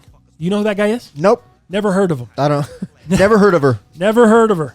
Raheem Sterling, $120 million deal, Jordan brand. I'm with you, though. That'll be cool to see what they come out with. Yeah. On the, obviously, Nike makes a ton of soccer cleats, so it's not a huge jump for Jordan brand to start making soccer cleats. Sure. But pretty cool that they've jumped into that They're market. already making cleats for football. We have right? a pair of football cleats. Yeah, exactly. And they also, Jordan brand sponsors a ton of different athletes. You know they sponsor Denny Hamlin, NASCAR driver? Oh, really? Yeah, he's got a Jordan Jumpman on his helmet and his fire suit. That guy's my favorite now. Dude, Denny Hamlin's, so they've been Let's go, sponsoring Denny. other sports. I'm kind of surprised it took them this long to get into soccer. Is it Denny or Danny? Denny. Like Denny's. Oh, okay. Denny Hamlin. Denny. Yep. Team Denny over here. Next up, Mike G. Background visuals might not be there yet, but you guys are making progress, and that's what matters. Dow, make sure you know when the time's right to commit to the cast. Might not ever be the right time, but just like pregnancy, LOL. Thing is, three of you are great, and the sky's the limit. Stringer! I don't know, just felt like saying that. Gang. What's up? Nice. I love it. Stringer actually looks at your iPad like, what's up? Oh, yeah. Hey, what's up? What's going on? Oh, okay. He was just calling me Stringer. Oh. All right, cool. Hey, you know what? There is never a right. There is never a right time. I will tell you that. You just have to. Get kicked off the cast. Never a right time. There's nothing else to say. Ryan Morgan. Bro, oh my God. The Undertaker introduction was just amazing. Not only the gong, Dow's weird, creepy voice, TTF's laugh is priceless with Stringsteen's light production. People on the damn light rail thought I was insane. Love you, homies. Deuces. Nice. The light rail is it's kind of like the subway here in Denver. It's just like a train that rides you all over the place, different areas of town. It's not below ground, so. Mass transit of fun. Yep, good times. Fail Beast replied to that, how fire was Dallas Paul Bear voice, and then the goat flicking the lights with the laughing emoji. I'm surprised we didn't get more love on that. I thought that shit was hilarious. It sounds like I didn't know we got this much love. I think some of our listeners got kicked off the cast. I can't get kicked off the cast. Danny B up next. New Patreon tier. OMG, it's TTF completely off the rails. Let's go. I like it. Hell yeah! Dow, the board man, no Kawhi. Reel your man back in. It's Friday. You ain't got no job. You ain't got shit to do. Cream dollar bill, y'all. Nice. Listen, That's a great comment. it's not a great comment because it's not even the end of the comment. And let me tell you why. Oh, wow. There's still more to the comment, but let me react to the first part of the comment while we're talking about the comment. Let me tell you about the comment. Here's the thing about the comment. Let's go down with the comment. Danny B. Off the rail Friday, one- off the rail Thursday. Now, actually, you should be reacting to this. For one, it wasn't Friday, Danny B. It was Monday. Yes, I was off the rails. It was, and I don't think I could have got railed back in. Or reeled back in. What were you off of the rails for? Remember at the beginning? I forgot the pad. Oh, you forgot the iPad. pad. I don't think there's anything I could do to be reeled back in. Yeah, there's no way. Off the rails. I don't think TTF Patreon tier off the rails would be good, because then I would be boring on the show. I'd have to save all my off the rail segments Yeah. for the Patreon tier. Yeah. You know, and go ahead. I'd have to go to the shitter a lot. Exactly. Because if you're off the rails, I'm in the shitter. Take that L on the way out. Also, sick pickups at ThriftCon, fellas. Elway is a legend. Pharrell Sky Blue Trail NMDs might be too matchy, if that's a thing, with the baby blue tracksuit. You know those ones he's talking about, the yellow? The Adidas tracksuit I copped, UCLA joint. Yeah, yeah. Those baby trying to think of blue, shoes, though. the baby blue Pharrell, the human races. Chinese or Japanese. Oh, sales. yeah. With the yellow, I think, Oh, outsole. those are dog shit. Why? I just hate those. Why? That whole pack or just that colorway? That colorway. Really? I love the tracksuit. That color makes sense, but Why? on the shoe, I can't do it. I think that's the best pair out of that pack. Oh my god, I want to vomit. What's the rest of the pack? What's good out of the rest of the pack? Nothing really. Well, that's why I was asking you. I think it's all irrelevant. You don't like the whole pack then? No, I guess I don't like the whole pack. All right. I definitely don't like the baby blue. I think that's the best one out of the pack. You're I would crazy. say more like baby poo. Yeesh. Get out of here. I don't know, guys. I don't want it. Saint Skinner, another fire cast, fellas. TTF, amazing recap and breakdown of SummerSlam. Did you watch TakeOver Toronto? If not, you need to go watch the Adam Cole versus Johnny Gargano match. JJ, America's team was and always will be the Cowboys. Oh shit, my bad. Come on, JJ. I think I don't know if he's been watching the IG story or not, but I've been putting like a bunch of things about Browns being America's team and Nice. shit like that. Nice. So, Look like, at you. That's why he's roasting you. He wants it. The gunshot match is perfect because he's got like a Cowboy star logo. Oh shit! It like goes perfect. Like, God damn it, JJ, the Cowboys was and it always will be America's team. Jared Jones is my He just grandpa. fires a shot with it. You know? Ah, dude, that shoe is gross. Why? I just Dude. can't do it, man. Actually, that looks green more than yellow, but that is part of the inspiration pack. Yeah, I don't. That I don't think it's blue. bad. I think not it was the best awful. one out of that pack too. Not for me. What are the other shoes in that pack? Wasn't it the white pair and then yeah, there was a white pair. that like Yeah. dirty, yeah. dirty, and almost these two. There was almost four. royal. There was Yeah. four. There's Four always of them. four. That one. Yeah, none of those are good. Yeah, I didn't pick any of those up actually. Yeah, you're right. Yeah, That those whole are all pack terrible. shit. The blue's not bad. That whole I don't pack mind. shit. Nah, the blue's Franchise law off the rails. Blue's fine. Whole pack shit. Blue's fine. Blake P. Proud of you guys finally getting some visual stimulation on the back wall there. Nice. If I had anything to do with motivating you to decorate, hit me with some gunshots. Blake, I'm giving you everything we got here. I'm giving you everything we got. All the interior. Give him the bicycle with the poker cards in it. The military. Yes, love that one. Yeah, I'm giving you everything. I'm giving you all of it, Blake. Great job. Thanks. Sometimes you just need a little push. And I'll venture to shove. say yours was a violent shove. That's fine though, Blake. We got it done, baby. Thanks for being here. Yeah. I love you. Thank you for being a part of the cast. Hell yeah! You're my dog. And on that note, Black Prez says first. All right. That's the end of the YouTube comments here. Fail Beast commented second. Didn't he second? Yeah, that's what I thought. Nice. So that's the end of the YouTube comments there. Thank you guys for commenting as always. Thought we would have got a little more love on the Undertaker stuff, but you know, what can you do? Only one man. And all of you guys that listen every week and never comment, that's cool too. I still love you guys. Because I know there's obviously, it's funny, we'll get 20 comments and we're having thousands of listens. So there's the portion of the audience that we actually know is a sliver, dude. Yeah. Isn't that crazy? Like a to think about? 1%. The people we actually know on the show that actually listen to us and that actually take something from this show. Well, let's not say other people don't take anything, but we don't know. They just respond we just back have no to idea. it or react to it. It's kind of cool. It's kind of cool to think about, man. You're affecting a lot of people's lives you have no idea about. Yeah. And in a good or a bad way. But still, it's good. Well, still. Underrated news. Underrated news. The newest thing that has came out, Lil Nas X, right? He's still on the charts. Yeah, we talked still about number one, right? Well, just to add yet another thing to his most recent accolades, he made the cover of the Time magazine, dude. No shit for what? Just being Just being him. Just being hottest for the awesome, yeah. summer, So what, just being awesome. the article reads, Lil Nas X of Old Town Road fame can now claim a Time magazine cover as one of the many accomplishments he's racked up so far in 2019. The 20-year-old rapper is decked out in an incredible red suit, red pants to match it, and then obviously the cow print boots for the cover. And what it is really a spectacle on from a college dropout sleeping on his sister's floor to having the longest charted hit of all time. Yeah. How cool is that, man? So again, you know what? Breaking Drake's records, breaking Who would've streaming known? records. Who would have known? It's just a great little story, man. And who would have thought somebody sleeping on his sister's floor to being on Time magazine? Like, what a story, man. I think it's pretty cool. Great for him. Good for him. Coming out of the closet. All these things. All these awards. Dude, Lil Nas X, I know he's trying to push Panini, his now second hit. Old Town Road is old school now, so he's trying to promote that Panini pretty hard. I'm not a big fan of the song. It is nowhere near Old Town Road for any reason, but hey, man, That's usually what happens. Do you know anything ride about this this out. guy? As far as like, is he a country guide? Is he? So I'm looking at the cover right now because I was curious. It's a red Time cover. It says Time behind him, and then he's wearing all red. The whole suit is red. The cowboy hat's red. The turtleneck he's wearing under the blazer's red. Pants, everything's red, and then he's wearing some cow skin cowboy boots. Cow hide, excuse me. Cowboy hide. boots. And it says it's his country, the wild ride of Lil Nas X.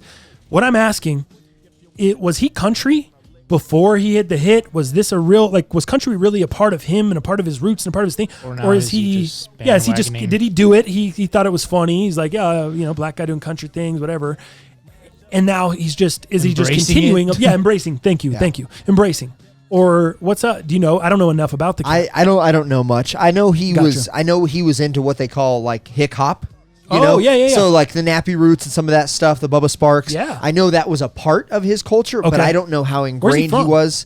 Do you know? Okay. I don't know All for right. sure. Yeah, I don't I know. just want. I'm gonna have to go read. I want to read the article. But I know he was obviously inspired by country through country. But again, Cool. anything after that, I don't know, man. Good for him, dude. Yeah. Good for him. Like you said, what a story. I mean, if you're not happy for someone that comes from sleeping on the floor to this, and then like you said, being able to be comfortable in his own skin and coming out and doing all that shit, cool, man. Fucking cool. Yeah, it's tight, Like man. if you're not rooting for, I don't know. I'm always rooting for people. Yeah, for sure. No, this is the tried and true I'm gonna underdog keep it real. story. I'm gonna keep it real with you guys. I'm gonna let you know perspective and my opinions on shit. But doesn't mean I'm never rooting for someone. Right. I'm always rooting for people. If they can fucking level up, level up. Sometimes the motherfucker may not have, what it takes to level up, and I'm gonna let you know that. But at the end of the day, I'm rooting for people. I'm rooting for people you to do bet. well. So appreciate it, man. I think that closes the show today. Anything more? Anything else you guys want to close on? No. No? Time Good to to go go? to physical therapy. Oh, you have therapy again? Yeah, man. Dang, dude. Some backupy. Oof. Sounds terrible. Working Get through ready it. for some preseason games tonight, baby. I'm already ready already. More football. Yeah. Broncos don't play till next Monday. I know. So, dude, they have the weirdest preseason schedule. They played the Hall of Fame game. Then they played the first Thursday. They opened up with everyone last Thursday, right? Now everyone else is playing either Thursday, Friday, Saturday this week. The Broncos don't play until Monday. So weird. And then they close out their last two. So that'll be 3 preseason games because they're going to be playing 5. They're doing the 5. They close out their last 2 within like a week and a half. They just all slam together. It's weird. Right. And then we go to Oakland for Monday night to open the season at the very last game in the history of that stadium the Raiders are going to play there. Thanks, NFL. With the Raiders coming off Hard Knocks, having all this scrutiny, Antonio Brown not playing, I'm looking forward to that one. Yeah, That's going to be fun, can't NFL. wait. Thank you, NFL. Really Blow 'em helping us out. out. Thank you. First-year head coach. That's the way to treat him. True that. All right. And on that note, thank you guys for tuning in, man. Thank you to everybody that subscribed to the Patreon. Be on the lookout. I'm releasing some Patreon content exclusively to you guys first within the next couple of days. So be on the lookout to that or for that as well if you're subscribed on there. Thank you guys for supporting everything we do. We love the shit out of y'all, and we'll see you fools Tuesday.